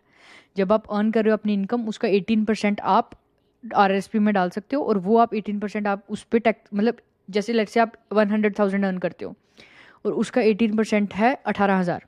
Let's just take an example, 18,000 आपने अगर डाला उसमें, तो आपका जो टोटल टैक्स आपकी इनकम पे पड़ेगा वो 100,000 पे नहीं पड़ेगा, 100,000 माइनस 18,000 पे पड़ेगा, विच इज़ 82,000। तो 82,000 तो आपका बेसिकली आपकी टैक्स ब्रैकेट कम हो गई। अब टैक्स ब्रैकेट क्या होती है, that is a whole different story Canada में। तो वो चीज़ें, हाँ ये चीज़ें आप सीख के आओ कि कैसे आप इनको अपने पैसे को, मतलब वो चीज़, मतलब अगर आपको कुछ सीखने को नहीं है तो ये चीज़ बहुत अच्छी सीखने को है। दूसरी चीज़ ये है कि जो भी कोर्स लेके आ रहे हो ना, उसको सीख थोड़ा देख के आओ। कई ज़्यादा लोग पहले सेमेस्टर में भी मैंने ये मतलब, बहुत बड़ी गलती करी है। हाँ, कि कुछ नहीं पता उनको कि क्या हो रहा है भाई। और मैं कंप्यूटर नेटवर्किंग लेके आया था, मैं पहले पूरा फ्री कोड कैंप, अगर आईटी का कोई भी बंदा कोई भी कोर्स लेके आ रहा है तो आपको फ्री कोड कैंप पे ऑलमोस्ट हर कोर्स मिल जाएगा, वहाँ पे सर्च करो। तो मैंने कंप्यूटर नेटवर्किंग की 13 घंटे की वीडियो देखी थी, मेरे को आइडिया हो गया था कि चीज़ें होती क्या हैं। और ये चीज़ बहुत ज़रूरी है, जो भी कोर्स लेके आ रहे हो हमेशा उसको सर्च करके आओ कि कैसा होगा वो, क्या अंदर कोर्स कंटेंट होंगे, ये 2 चीज़ें। और तीसरी चीज़ है कुकिंग। मेरे हिसाब से ये 3 चीज़ें तुम्हें पैसा, टाइम और आपका ओवरऑल आपको आगे बढ़ाने में बहुत हेल्प कर सकती हैं। कुकिंग का मेरा ये है, कुकिंग मैंने अभी तक नहीं सीखी जबकि मुझे 8 महीने हो गए। मेरा ये मैंने टिफिन सर्विस लगवाई हुई है। ओके। मैं क्या, मेरा तो उसका ये सीन है कि अगर मैं जैसे मेरे कितने आ रहे हैं, मेरे अराउंड 230 जा रहे हैं मेरे पर मंथ टिफिन के। उसमें हम्म। मेरा लाइक पूरे डे का मील आ जाता है। तो मैं सोचता हूँ कि कुकिंग सीखूं, उससे अच्छा उस टाइम को अगर मैं कहीं और इन्वेस्ट करूं। और या यू मतलब कैन डू क्योंकि दैट, मेरे लिए वो जो टाइम ऑब्वियसली की वर्थ है वो ज़्यादा है, मतलब वो वो तो ज़्यादा है पर्सनल प्रेफरेंस है। ना। या बिल्कुल बिल्कुल, आई कैन टोटली अंडरस्टैंड कि tiffin is a good option. क्योंकि टिफ़िन मैंने भी 2 महीने, जब मैंने बताया कि मैं यूट्यूब पे काफ़ी हैवी हो गया था, तो मैं पूरा दिन उधर ही लगा रहता था, तो मैं टिफ़िन प्रेफर करता था कि मैं 1 घंटा कुकिंग में ना दूँ, ठीक है। तो वो मेरा भी ऑप्शन होता था कि 1 घंटा कुकिंग में बचाऊं। बट आजकल ऐसा है कि आई प्रेफर, लाइक हम सारे दोस्त हैं तो हम आधा आधा घंटा लगता है हमें सारों को, हम काम इजीली हो जाता है, तो हम आराम से मतलब रेडी कर लेते हैं काम। तो ऐसा नहीं है कि लाइक एक बंदा एक चीज़ करेगा दूसरा दूसरी, तो काम खत्म। बट हाँ, स्टूडेंट लाइफ में ये चीज़ अगर तुम्हारी नहीं हो सकती तो हाँ, टिफ़िन एक अच्छा ऑप्शन है, टाइम सेव होता है। बाकी कुकिंग मेरे को इसलिए अच्छी लगती, मतलब मेरे को ऐसा था कि जब मैं स्टूडेंट लाइफ में मैं आया था ना, तब मेरे पास ऐसा था कि जॉब नहीं थी। तो जब 4 महीने मेरे पास, पहले 4 महीने जॉब नहीं थी, तो पहले 4 महीने में मैंने पहले सोचा कि टिफ़िन लगा लूँ। फिर मैंने सोचा कि यार मेरे पास जॉब भी नहीं है तो टिफ़िन का मुश्किल हो जाएगा, जैसे तुम्हारी तो जॉब है राइट। तो इसलिए मेरे को उस टाइम पे कुकिंग ने काफ़ी हेल्प की। खुद मैंने 4-5 महीने आराम से खाना बनाया, और फिर वो आदत बन गई कि कैसे एफिशिएंट वे में बनाना है। आजकल हम आधे घंटे में सारा कुछ 1 घंटे में डन हो जाता है, तो वो चीज़ मेरे हिसाब से काफ़ी हेल्प करती है। बट हाँ, टिफ़िन्स भी अच्छे ऑप्शन है। कहीं कहीं यार, अब हमारे विनीपग में ऐसा है कि टिफ़िन्स के लिए आपको कोई घर पे डिलीवर करने बहुत कम लोग आते हैं, आपको वहाँ जाके लेना पड़ेगा। जिसके पास गाड़ी नहीं है, बस में तो ख़त्म काम। तो इसीलिए मतलब ये एक ऐसी स्किल है कि तुम्हारे पास अगर हो, कभी भी आपको उस चीज़ का नुकसान नहीं है, हमेशा फ़ायदा ही होगा। यहाँ पे तो बहुत सही टेक्नोलॉजी है। यहाँ पे फोन में ऐप है, रोज का डिफरेंट मेन्यू होता है, आज 5-6 ऑप्शन है, फोन में सेलेक्ट करो, ओके अच्छा। करो, अगले दिन वो चीज़ घर पे आ जाती है। अरे वाह, ये चीज़ यहाँ तो पे मैंने नहीं देखी। फुल ऐप बने हुए हैं, वेबसाइट है, कस्टमर सर्विस 24/7। अरे वाह तो यार, मेरे को नहीं पता था ऐसी चीज़ें एग्जिस्ट करती है। क्योंकि टोरंटो में ऐसा, हाँ टोरंटो में ऐसा हो सकता है, विनीपेग में तो इस चीज़ को आने में 10 साल लग जाएंगे, तब तक मैं कहाँ का कहाँ होऊंगा उधर। बट हाँ यार, ये चीज़ है। आप उसमें करते हो क्रिप्टो में? क्रिप्टो में यार मैंने लिए हुए इथीरियम कॉइन्स, अभी मेरा काफ़ी डाउन है। लॉस? नहीं हाँ, काफ़ी, अभी इस टाइम ऑलमोस्ट 40% डाउन है मेरा। स्टेक करें? नहीं, स्टेकिंग नहीं मैं करता। मैं मेरे को नहीं इतना ज़्यादा वो, मेरे पास आई थिंक 5 कॉइन्स हैं इथीरियम के। मैंने लिए थे आई थिंक 5,000 समथिंग पे, 5,000, 4,000, 3,000 ऐसे करके। एवरेज मेरा आई थिंक 3,500 के करीब है। अभी आई थिंक 2,200 चल रहा है कैनेडियन। तो मैं उसके लिए लॉन्ग टर्म में हूँ, क्योंकि मैंने ये गलती पता है क्या की थी, मैंने 2017 में लिया था क्रिप्टो इथीरियम। उस टाइम पे 2016 या 17, $100-150 का था इंडिया में लिया था, मेरे को दोस्त मिल गया था और वो कहता है यार ये बहुत चीज़ सही है, ये तो तुम मस्त कर लेते हो। मैंने कहा ठीक है कर लेते हैं। $150 का लिया, $150 का लेके अगले दिन मतलब अगले महीने वो हो गया $70 का। तो मैंने वो बेच दिया। बट अब मैंने वो गलती नहीं की, मैंने कहा कि चलो रख लेते हैं। मैंने उतना ही पैसा लगाया कि हाँ 5 कॉइन्स, आई मीन थोड़ा ज़्यादा इन्वेस्टमेंट है, बट मैंने उसी हिसाब से लगाया कि अगर कुछ जाता भी है तो इतना ज़्यादा सिग्निफिकेंट नहीं जाएगा जिसको मैं ज़्यादा लूज़ करूँ। बट हाँ ये है कि अगर तुम अपसाइड देखो इसकी, तो हाँ मैं सजेस्ट स्टूडेंट्स को मैं बिल्कुल भी 100% सजेस्ट नहीं करूँगा कि क्रिप्टो में तुम घुसो भी, एज सिंपल एज दैट। और ये तो मैं सिंपल सी बात बोल रहा हूँ, स्टूडेंट क्रिप्टो में मत घुसो। देखो फोमो मत करना, अगर आज कल डबल हो जाता है 2000 का 5000 बन जाता है तो फोमो में मत लेना 5000 में। तो अंडरस्टैंड करो और चीज़ों को देखो कैसी हैं कैसी नहीं। तो ये चीज़ मैं हमेशा सजेस्ट करूँगा यार। मैंने भी, जब मैं इंडिया में था, जब मैं 17 साल का, तब मैंने जब, क्योंकि जब वीज़ा नहीं आ रहा, मतलब जब वीज़ा प्रोसेस में हाँ होता है तो खाली टाइम इतना होता है ना कि नेट पे बस देख के इन्फॉर्मेशन सर्च करते रहो। उस टाइम पे मैंने बहुत सारे क्रिप्टो प्रोजेक्ट्स देखे थे। डाउज होते थे, डाउज पता है आपको क्या? डाउज डाउज, नहीं। हाँ, क्रिप्टो में डाउज होते हैं। उसमें मतलब मनी स्टेक करो, उसमें एपीवाई मिलता है, मतलब अच्छा इंटरेस्ट हाँ रेट हाँ मिलता हाँ है मैं समझ गया, 1 लाख स्टेकिंग का परसेंट 1000%, और मतलब बहुत ही इंसेन रिटर्न्स मिलता है। तो उसमें मैंने इन्वेस्ट करा और उसमें जो लॉस हुआ है मेरा, अराउंड 98% कैपिटल मेरी सारी चली गई उसमें। उसके बाद मैंने फिर क्रिप्टो को छुआ ही नहीं फिर से। ना। मैंने ऐसा है कि मैंने लेके रखे हुए हैं, अब उसको मैं देखता हूँ कभी कभी, देखने का मन करता है जब। बट या मतलब ऐसा नहीं है कि नहीं, मुश्किल है काम या और इसलिए। अभी, हम्म, नहीं आपका बताइए फिर बताइए। आपका घर लेने का क्या प्लान है? यार अभी तो मैं, मेरा तो मन अभी से ही है करने का कि मैं अभी ले लूँ एक घर। बट चक्कर ये है कि अभी 1 जनवरी 2023 से नया रूल निकाला है कनाडा के ने कि जो पीआर नहीं है वो घर नहीं ले सकता। और मैं अभी पीआर नहीं हूँ, मेरी पीआर की फाइल लगी हुई है। तो as soon as I get my PR, मेरा प्लान ये है कि कैलगरी वाली साइड या फिर एडमिंटन वाली साइड एक घर ले लूँ। उधर 100% रिमोट ही है मेरी position.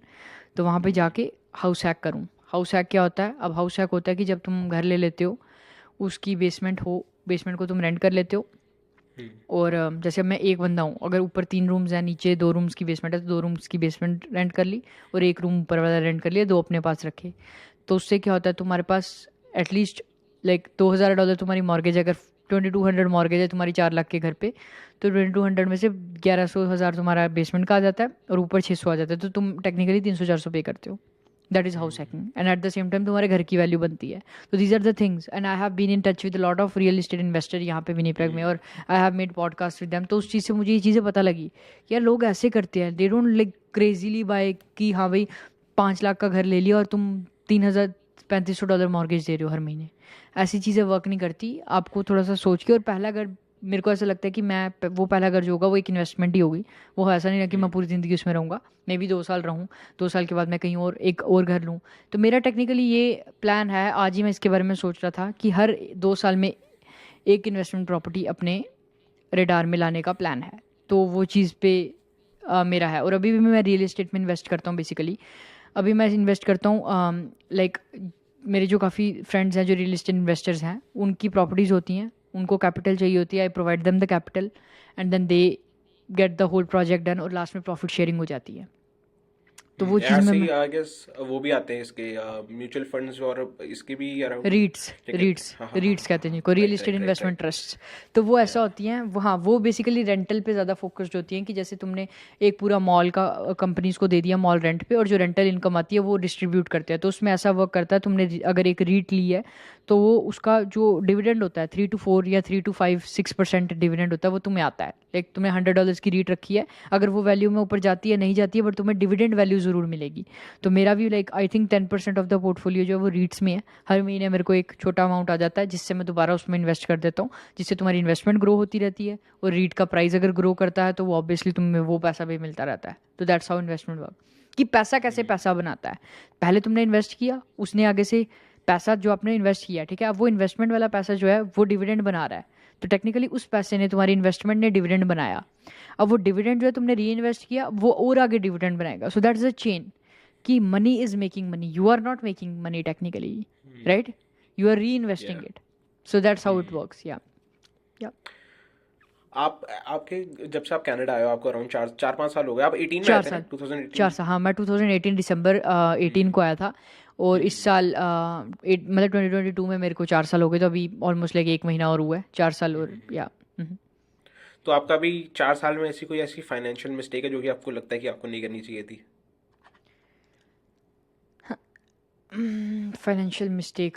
No, I don't think so, and I'm very happy to say that. But I don't think so.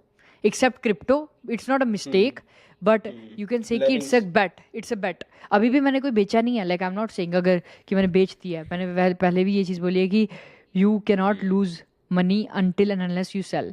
हाँ, तो मतलब ऐसा है कि मुझे नहीं लगता मैंने कोई इन्वेस्टमेंट मिस्टेक किया है अभी तक. एंड आई एम फॉर्चुनेट क्योंकि मैं साथ साथ लर्न करता गया था चीज़ों में, और लाइक कई लोगों से सीखा. तो या डेफिनेटली कुछ ऐसे बंदे फॉलो करो जो आपको फाइनेंशियल नॉलेज सिखाएं और उस चीज़ को आपको आगे बढ़ाएं. तो या मतलब कई बंदे हैं जिनको मैं फॉलो करता हूँ. पारुल भाई हो गए, जैसे पारुल भाई तो अपने साथ ही लाइक उनका तो लाइक अभी ये देखो पारुल भाई का मैसेज आया हुआ है. तो पारुल भाई के साथ तो लाइक वो तो मतलब चलो चल ही रहा है सिस्टम. बट हाँ मतलब ऐसे कुछ फॉलो करो जिनको पता हो कि वो क्या कर रहे हैं और आपको बता सके कि तुम क्या कर सकते हो. सिंपल सी बात है. उनको तो ही मैंने ईमेल करा हुआ है। करा हुआ है तो मैं कोई ना बोल दूंगा मैसेज करके कि कर दो. ठीक है, थैंक यू। कोई टेंशन वाली बात नहीं है. हाँ, और पता है क्या, एक और चीज़ ना, काफ़ी लोगों को ना, स्पेशली जो लोग को लगता है कि कनाडा में सिर्फ पैसा है, वो लोग क्या करते हैं, मतलब एक तो होता है कि सिर्फ आप पैसे कमाने आ रहे हो, एक होता है कि आप अपने आप पे भी काम कर रहे हो ताकि एज अ पर्सन आप ग्रो करो.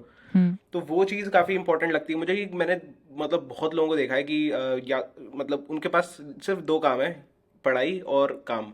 हम्म. अगर वो पढ़ाई कर रहे हैं तो वो क्या कहते हैं, बाकी जितना भी उनका टाइम बचता है वो उसमें सिर्फ काम करते हैं, सिर्फ काम. मतलब वो सोचते हैं कि बस पढ़ाई करो और बाकी काम करो ताकि बस एक मस्टैंग की किस्त निकल जाए. या और मतलब ये भी आई थिंक कि थोड़ा बहुत जो है होना चाहिए कि आप अपने लिए भी 1-2 घंटे रखो ताकि आप अपनी स्किल डेवलपमेंट में लगाओ. जैसे कि आप मतलब वही बुक्स रीडिंग वाला हो गया. मैं तो वैसे किंडल पे करता हूँ सारी, मेरे पास कोई अच्छा. फिजिकल हाँ, बुक्स नहीं है. मैं किंडल नहीं है मेरे पास. मैं बेसिकली आईपैड करता हूँ. बट हाँ कुछ मतलब मैं बुक्स फ़ोन पे. मेरे को कुछ बुक्स का काफ़ी ज़्यादा शौक है जो मैं चाहता हूँ कि मैं अपने अब ये वाली जो बुक्स ली हैं मैंने ये इसलिए ली हैं क्योंकि मेरे काम से मेरे को गिफ्ट कार्ड्स आते हैं, राइट. अमेजोन का कभी कुछ हो गया या कुछ हो गया तो अमेजोन में मैं कुछ और बाय तो करता नहीं हूँ, तो मैं ये सब बाय कर लेता हूँ. तो ये वाली सारी वो वाली बुक्स हैं जो अमेजोन से गिफ्ट कार्ड से बाय किया. बट टेक्निकली मैं आईपैड पे सब रीड करता हूँ. हाँ, पर आपने जो बात की पर्सनल डेवलपमेंट की, वो बात सही है कि अपने आप के लिए टाइम दो, अपने आप को ग्रो करने का टाइम दो. अगर और बहुत ज़्यादा लोग खुश नहीं है कनाडा में. वो यही रीज़न है कि वो इस लूप में फंसे हुए हैं. They don't enjoy the the growth. They don't see themselves growing because they are thinking कि मैं कर क्या रहा हूँ. क्योंकि उसको कोई एंड पॉइंट सोचा ही नहीं है कि ये कहाँ जाएगी बात. आज के पॉइंट में तुम कर रहे हो वो काम ठीक है, बट अब तुम उस लूप में अगर फंस गए ना तो तुम बहुत अनहैप्पी रहोगे क्योंकि तुम अपने आप पे काम नहीं कर रहे. अब जब जब तुम अपने आप पे थोड़ा टाइम दे रहे हो, जॉब भी तुम्हारी चल रही है, पढ़ाई भी चल रही है, और एक तुम्हें फीलिंग है कि यार मैं कितना अच्छा कर रहा हूँ लाइफ में. अगर मैं आज बैठ के सोचूं ना, I am so grateful I came to Canada. It has taught me lot of things. मैं जो कुछ भी हूँ, जो कुछ भी सीख पाया, वो कनाडा में उसका बहुत बड़ा हाथ है. और मैं हमेशा भी कभी भी बात करता हूँ पॉजिटिव बात करता हूँ इस बारे में. और ऐसा नहीं है कि मैं खाली बोलने के लिए बोल रहा हूँ. आई जेन्युइनली फील इट कि मैं बहुत ज़्यादा ग्रेटफुल हूँ कि मैं घर वालों ने मेरे को यहाँ भेजा और मैं सीख पाया ये चीज़ें. और इसने मतलब मुझे पता है कि मेरा आगे वो पूरा वो चेंज करने की उसकी कैपेबिलिटी है और वो पूरे चेंज कर सकता है मेरे को ये पूरा मतलब जो कनाडा का सफ़र है. और ऑब्वियसली मैं फील करता हूँ कि वो चीज़ हुई है. या एक पता है, एक और ट्रिक है जो कि मुझे पर्सनली बहुत बढ़िया लगती है. और वो चीज़ ये है कि जब भी मतलब बहुत लोगों का जैसे मैसेज आता है कि कहते हैं कनाडा में डिप्रेशन है या फिर बहुत ज़्यादा मतलब लोग जो हैं सैड हो जाते हैं, एंग्जाइटी हो जाती है. उसका एक बहुत बढ़िया सोल्यूशन है जो कि मेरे लिए काम करता है. वो है कि बस काम करो और अपने लिए फ्री टाइम छोड़ो ही मत. ये चीज़ मतलब ऐसे सुनने में लगता है कि मतलब बहुत ज़्यादा बर्नआउट आते हैं काफ़ी लोग, लेकिन मेरे लिए ये चीज़ वर्क करती है कि मतलब सिर्फ काम, मतलब वो वाला काम नहीं कि अब बस जॉब कर रहे हो, बस कि किसी ना किसी चीज़ में इंगेज रहो. कि अगर जैसे आज मेरा वीकेंड है तो आज मैंने ये पॉडकास्ट शूट कर ली, कल मेरी क्लास है, परसों मेरी जॉब है. और मतलब आप अपना शेड्यूल इस टाइप से सेट कर लो कि आपके पास ओवर थिंकिंग करने के लिए टाइम ना हो, ऐसा खाली टाइम ना हो कि यार आप सोच रहे हो कि यार ये क्या हो रहा है, मैं कर क्या रहा हूँ. और मतलब जब आप अपना पूरा शेड्यूल फिल कर लेते हो ना, मतलब मेरे लिए तो ये चीज़ ट्रू है कि जब मैं पूरा अपना शेड्यूल फिल कर लेता हूँ, जॉब है, यूट्यूब है, मेरा साथ में मैं रैप भी करता हूँ, राइटिंग मतलब सॉन्ग राइटिंग करता हूँ, तो राइट. उसके लिए टाइम निकाला हुआ है मैंने, और अपना स्टडीज़ के लिए टाइम निकाला हुआ है. तो जब वो पूरा एक शेड्यूल में फिट आ जाता है ना, जब मुझे पता है कि मेरे पास बिल्कुल टाइम नहीं है, मुझे सारी चीज़ें करनी है, और जब वो एट दी एंड अकम्प्लिश हो जाती है ना रात को, तो इतनी खुशी मिलती है ना. तो मेरे पर हिसाब से तो वो बहुत सही चीज़ है.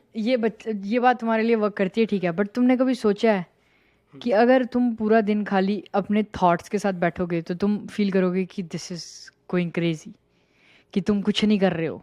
लाइक तुमने कभी अपनी आप मतलब तुम्हें बेसिकली अगर मैं बताऊं तुम्हारी सिचुएशन में जितना मैं अंडरस्टैंड कर पाया हूँ, तुम्हारा माइंड कहता है कि तुम अपने थॉट्स पे अटेंशन पे करने से ज़्यादा प्रेफर करते हो कि तुम काम कर लो, ठीक है।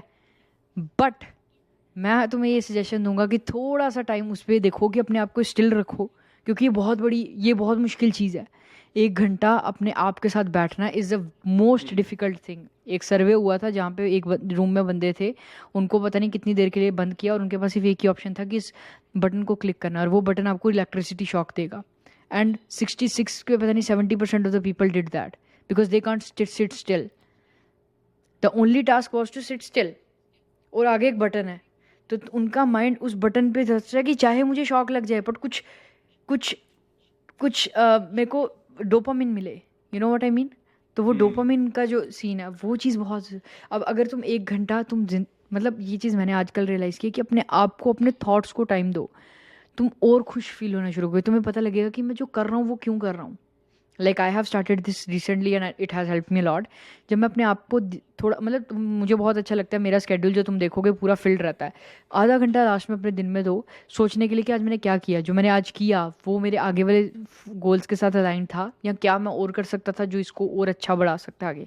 तो वो अपने आप के साथ जो बात होती है ना, वो तुम्हें बहुत मज़ा आएगा करने में। तो मैं तो ये सजेस्ट करूँगा कि तुम जो अभी कर रहे हो करते चलो, बट 10-15 मिनट अगर दिन के दो जहाँ तुम बैठ जाओ, आधा घंटा बैठो और सिर्फ सोचो, कुछ मत करो, जहाँ दिमाग जाता है जाने दो। मतलब उस टाइम पे लेकिन मुझे गिल्ट बहुत होता है कि वो क्यों नहीं, बर्बाद उसको कर रहा हूँ गिल्ट मैं फ्री, टाइम। मेन यही चीज़ है, उसको गिल्ट फ्री करना है। यही चीज़ है कि उसको वो टाइम वेस्ट नहीं है। अगर मेरी बात सुनो, अगर तुम एक लेट से एक क्वेश्चन पेपर बना रहे हो, उस क्वेश्चन पेपर को तुमने 400 क्वेश्चंस लिखने हैं, वो 400 क्वेश्चन तुमने लिख लिए, ठीक है। अब बाद में तुमने उनको रिव्यू ही नहीं किया कि वो क्वेश्चन कैसे हैं कैसे नहीं। लास्ट में तुम्हें पता लगता है जब तुम अपने प्रोफेसर, या प्रोफेसर नहीं एक्चुअली, लाइक तुम लेट से तुम प्रोफेसर हो और तुमने आगे प्रिंसिपल को वो क्वेश्चन पेपर दिखाना है कि मैंने स्टूडेंट्स को ये देना है। बाद में वो बोलेगी 400 क्वेश्चन के बाद कि ये तो सारे गलत हैं, या ये तुमने जो बीच में 200 क्वेश्चन लिखे हैं ये गलत है। तो इसका बेस्ट आइडिया ये है कि तुम रोज़ प्रिंसिपल के पास 10 मिनट जाओ, इन क्वेश्चंस को वेरीफाई करवाओ, और जो जो चीज़ें गलत हैं उसको उसी टाइम कट कर दो। और वो प्रिंसिपल आपका दिमाग है, अब समझ आ समझ लग रहे हो। तो वो प्रिंसिपल के पास अगर रोज़ चेक इन करोगे तो टाइम आगे बचेगा। बाद में जब 400 के बाद 200 क्वेश्चन खत्म हो गए, टाइम जाएगा, सारी चीज़ जाएंगी। तो रेगुलर चेक इन अपने आप के साथ करना बहुत ज़रूरी है। Self reflection. सेल्फ रिफ्लेक्शन जिसको आप बोलते हो, एग्जैक्टली वो बहुत ज़्यादा ज़रूरी है। Like it is very very important. वो चीज़ है। एक टाइम होता था जब हम बैठ के 1 घंटा गाने सुन लेते थे हेडफोन्स लगा के। आजकल वो हम फ़ोन में गाने भी सुन रहे हैं तो साथ साथ कुछ ना कुछ चल रहा है, समझ रहे हो ना। तो वो चीज़ है कि वो थोड़ा सा बहुत ज़रूरी है यार। आप करते हो मेडिटेशन? मैं यार ऑन एंड ऑफ, काफ़ी ज़्यादा ऑन एंड ऑफ हूँ इस चीज़ में। अब मेरा ऐसा है कि मैं जिम जाता हूँ, जिम में मैं लाइक 10 मिनट सोना लेता हूँ। उस सोना के टाइम में मैं एक लाइक नॉर्मल सी ट्यून, मेडिटेशन वाली ट्यून लगा लेता हूँ। ईशा साउंड्स, जो ईशा वो है क्या बोलते हैं, सदगुरु की फाउंडेशन एसोसिएशन है कह सकते हो आप, नॉन प्रॉफिट ऑर्गेनाइजेशन। उसकी जो साउंड्स हैं स्पॉटिफाई पे, और काफ़ी ज़्यादा मेरे को बहुत अच्छी लगती हैं। ईशा साउंड्स अगर सर्च करोगे तो काफ़ी ज़्यादा साउंड है, उसको साउंड लगा के बस आप 5-6 मिनट अपनी आंखें बंद करके, वो मेरे लिए बेस्ट वर्क करता है। मैं ट्राई काफ़ी किया है, 15-15 मिनट 20-20 मिनट, बट मैं ऑन एंड ऑफ रहता हूँ।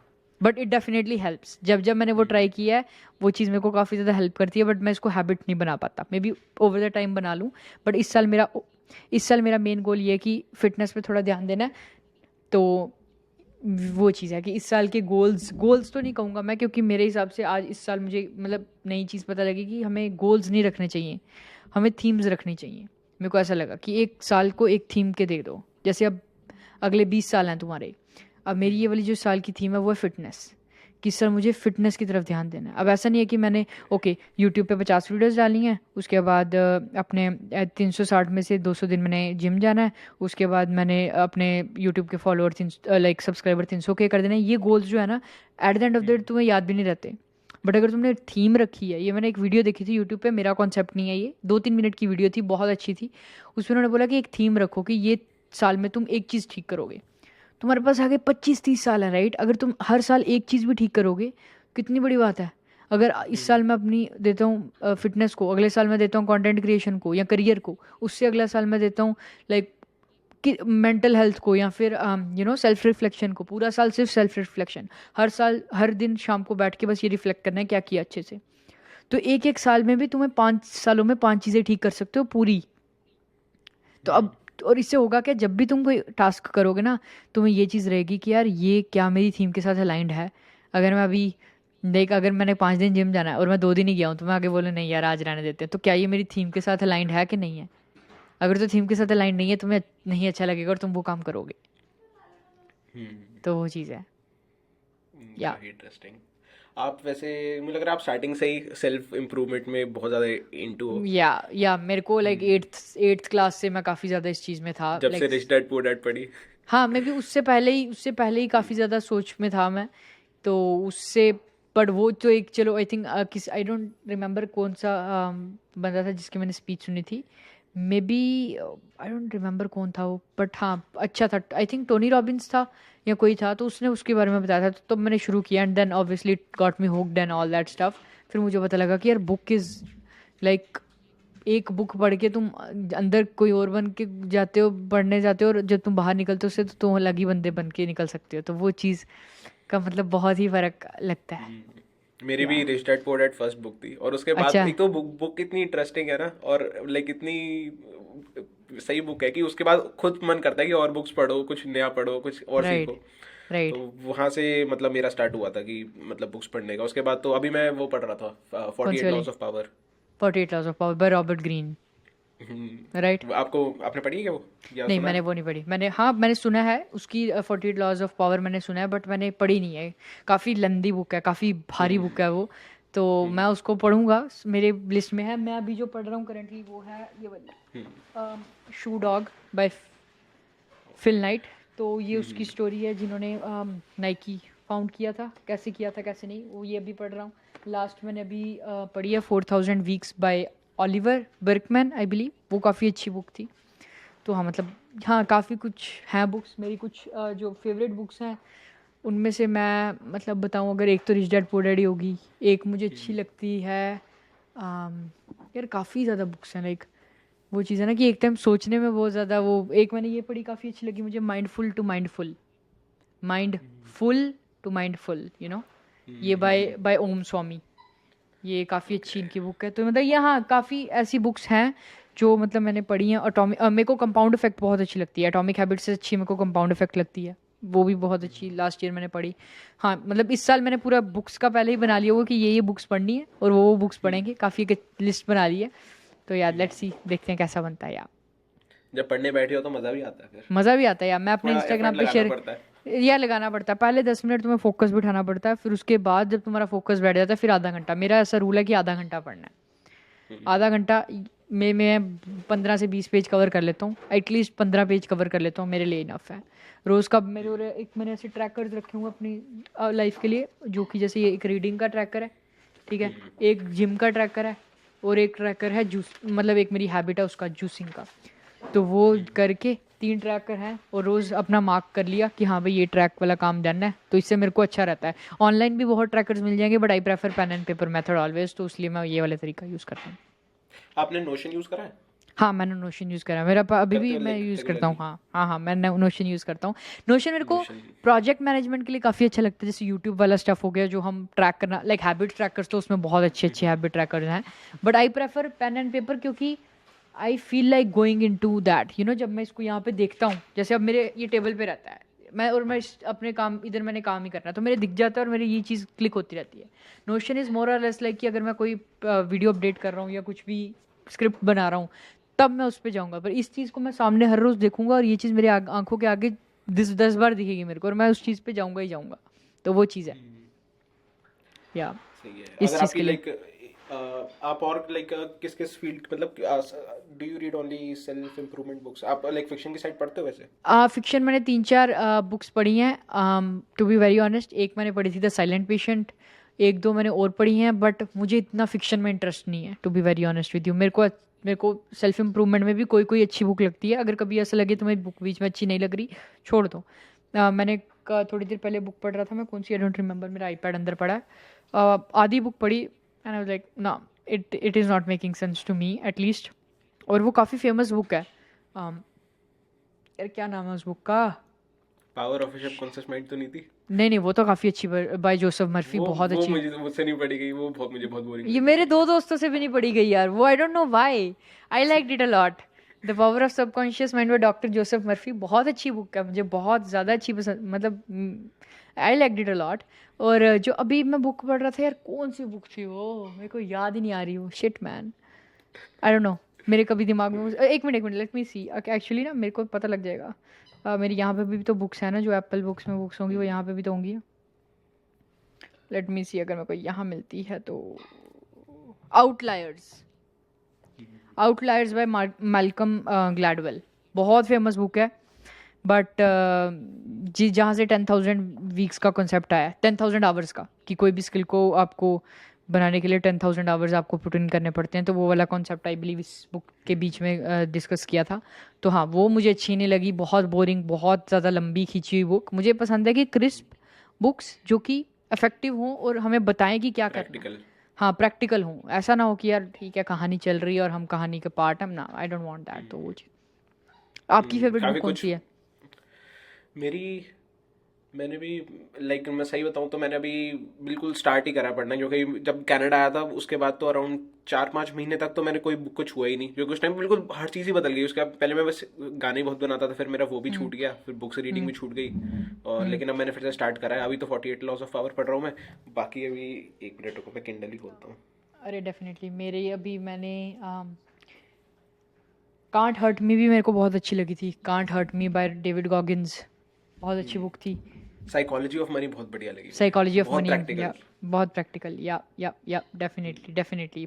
मेरे माइंडसेट बाय वो भी बहुत अच्छी है, कैरल डवेक। मतलब काफ़ी बुक्स हैं। इलॉन मस्क पढ़ी है आपने? इलॉन मस्क की का बहुत brilliant book, brilliant, absolutely brilliant. एक ये बुक है Steve jobs by Walter Isaacson, बहुत हैवी बुक है, ये मैंने पढ़ी हुई है बुक, ये मैं ऑलरेडी पढ़ चुका हूँ, बट मैं इसकी स्पेशल ये वाली कॉपी लेके आया, मुझे बहुत अच्छी लगती है। Like it is one of the great books जो मैंने एक आज चीज तक। मुझे और पता चली कि कनाडा में, मतलब ये मुझे 8 महीने हो गए कनाडा में आए हुए, और मुझे अभी अभी इसी महीने पता चली कि यहाँ पे पब्लिक लाइब्रेरीज फ्री हैं, कोई भी जाके बुक उठा लो, पे नहीं करना होता। ऑब्वियसली मेरे पास मैं टोरंटो में गया हूँ, टोरंटो वाली लाइब्रेरी का भी मेरा कार्ड पहले महीने से ही बन गया था। और जब मैं विनिपेग में आया, विनिपेग लाइब्रेरी कार्ड भी मेरे पास पहले से ही था। मैंने अभी भी बनवाया क्योंकि मेरे कोर्स की रिक्वायरमेंट थी, क्योंकि लिंक्डइन लर्निंग में शायद डालना पड़ता है अपना राइट लाइब्रेरी कार्ड।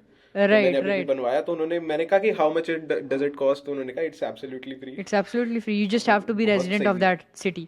अब विनिपेग में मैं आया था, मेरा लाइसेंस वगैरह कुछ नहीं बना था, तो मुझे 1-1.5 महीना लग गया था लेने में कार्ड। बट मैं मेक श्योर करता हूँ जिस सिटी में भी मूव हो, सबसे पहले उसका लाइब्रेरी कार्ड लो। तो या it's a good thing.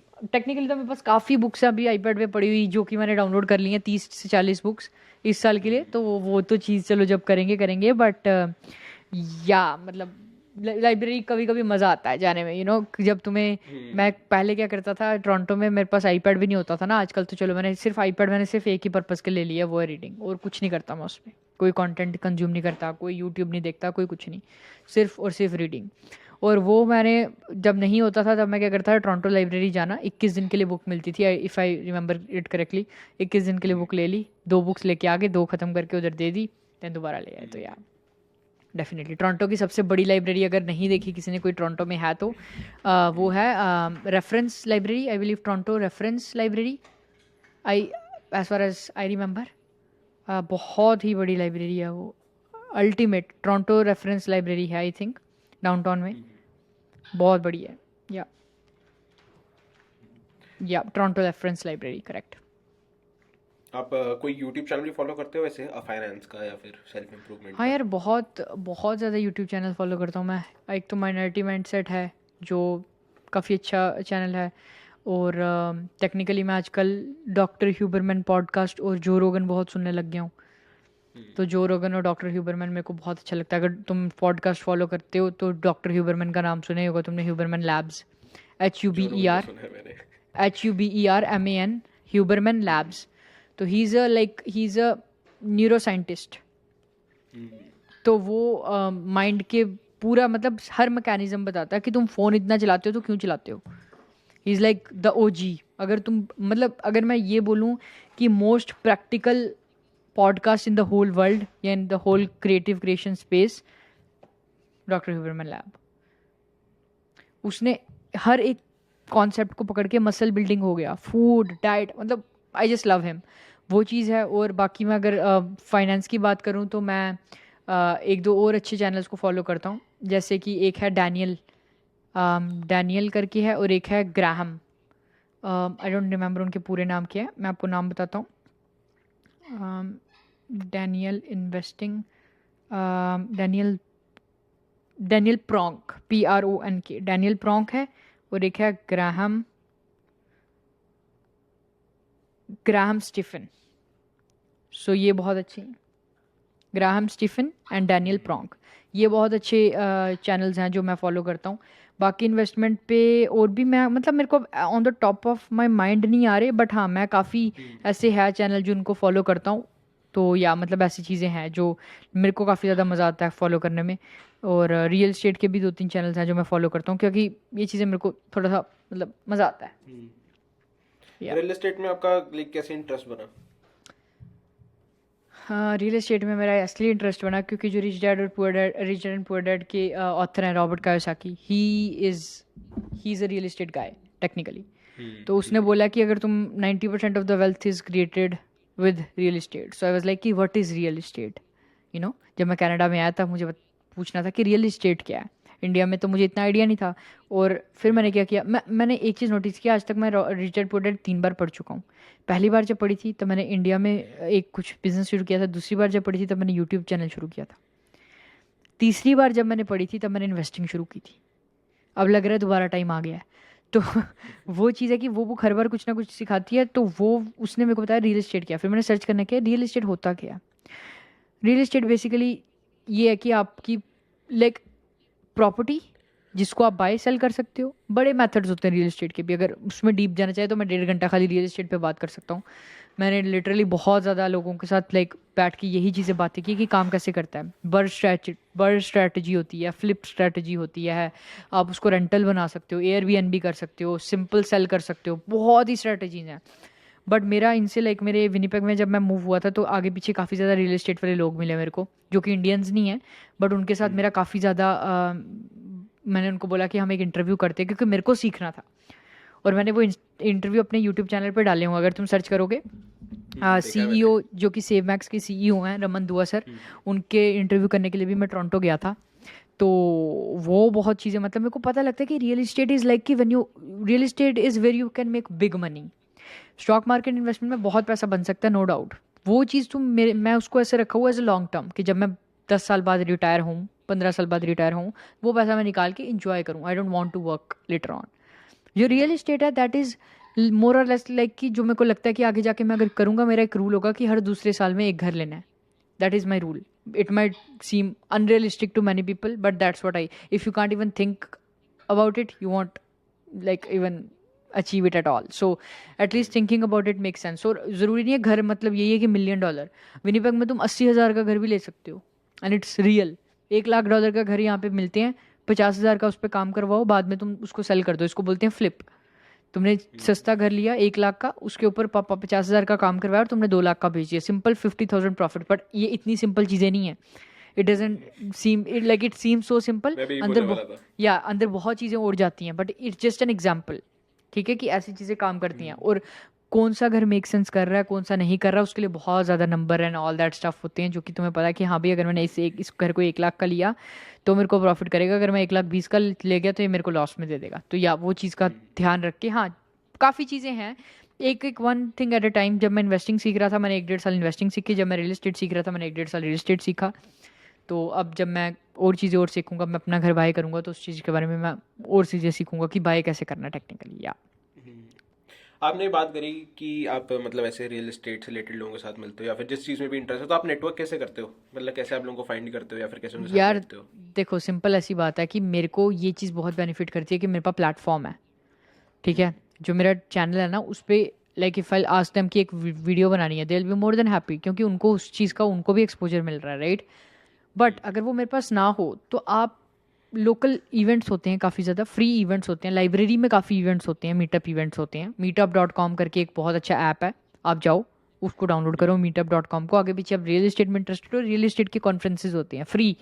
Even आपको पिज़्ज़ा ड्रिंक्स वगैरह वो खुद वहाँ पे मिलेंगी, जाओ बैठो, लोगों की बातें सुनो कि कैसे लोग पैसा बना रहे हैं, उनके साथ मिलो, उनके साथ बात करो कि I am very enthusiastic, I just want to know how to learn. और जो जिन बंदों से मैंने सीखी सारी चीज़ें, वो they charge $15,000 to $20,000 for their whole guidance.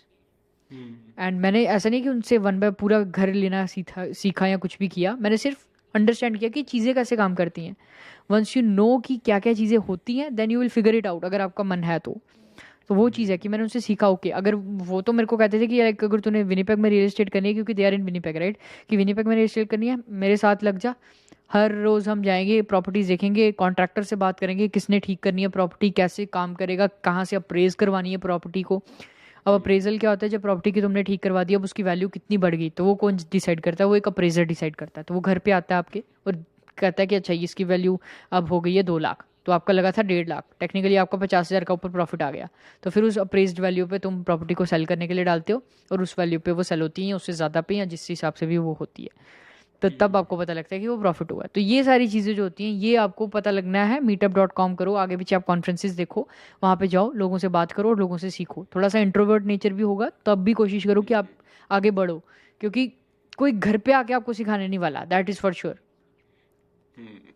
आप भी स्टार्टिंग में इंट्रोवर्ट थे मेरे हिसाब से, है ना? नहीं यार, नहीं नहीं, आई वॉज नेवर एन नहीं? इंट्रोवर्ट, कभी भी अच्छा। नहीं। Like I have never ever been an introvert, कभी भी नहीं। लाइक मैं इस चीज़ को खुशी से भी मानता हूँ, थोड़ा सा ये भी है, मैं पूरा लाइक हम आई वॉज ऑलवेज एन एक्सट्रोवर्ट, शुरू से बचपन से लेकर मैं कभी भी इंट्रोवर्ट नहीं हूँ। I was always open to talk, I was always open to reach out to people, तो जिसने मेरे को काफ़ी हेल्प किया टू बी ऑनेस्ट। क्योंकि बट ऐसा नहीं है कि इंट्रोवर्ट में कुछ नहीं है, अरे इंट्रोवर्ट्स बहुत बहुत अच्छे तरीके से, आई हैव सीन इंट्रोवर्ट जो कि कहाँ से कहाँ पहुँच जाते हैं डिसेंसी के साथ। ऐसा कुछ नहीं है कि एक्सट्रोवर्ट ही होना चाहिए, बट हाँ मैं एक्सट्रोवर्ट रहा हूँ और उसने मुझे काफ़ी हेल्प किया टू बी ऑनेस्ट, या डेफिनेटली। मैं वैसे स्टार्टिंग से इंट्रोवर्ट था भी, लेकिन अब कनाडा में ना एक मौका मिल जाता है कि आप अपनी कि तुम पर्सनैलिटी अपने हिसाब से डिफाइन कर सकते हो। राइट जब आप राइट नए नए आते हो ना, किसी को नहीं पता कि आप कैसे हो, आप इंट्रोवर्ट हो एक्सट्रोवर्ट हो, कैसे आप बात करते हो। आप अगर नए तरीके से बात करना शुरू कर दो ना, लोगों को लगेगा ये तो पहले से ही ऐसा था। तो ऐसा वो था। चीज़ बहुत सही है।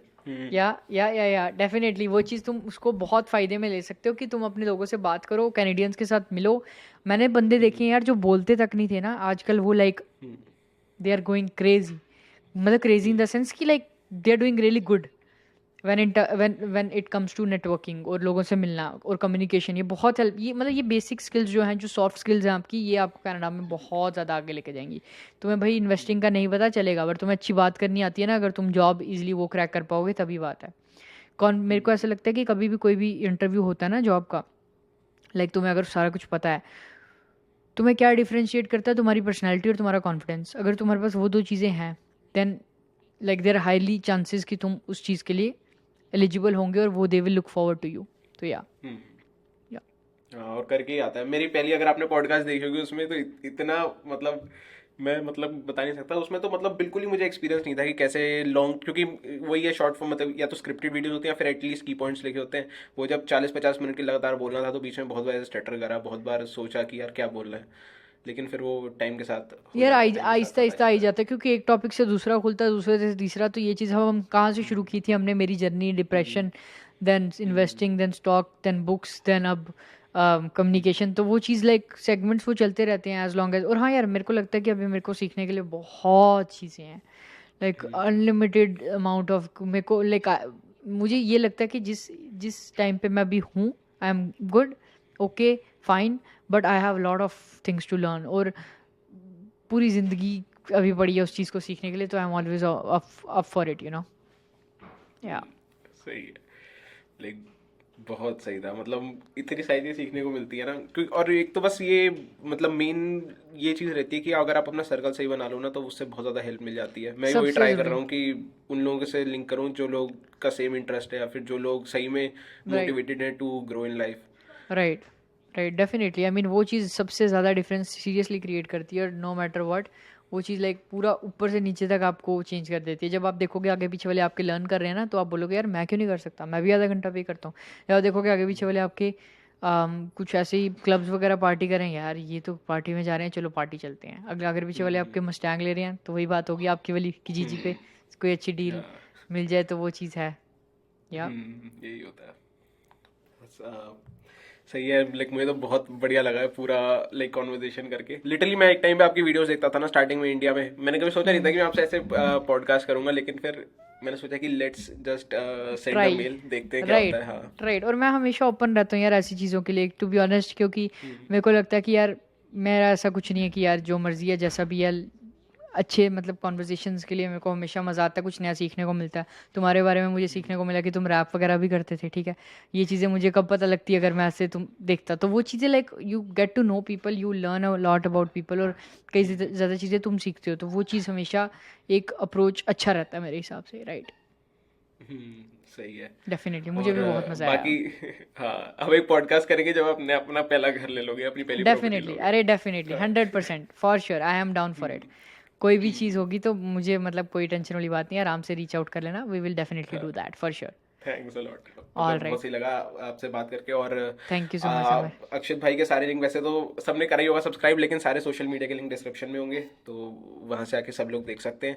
और thank you so thank much, बस thank you. Thanks a lot for doing this. बाकी अब आपसे मिलते हैं। Thank you so much, thank you so much Samar, बहुत मज़ा आया। Okay, bye.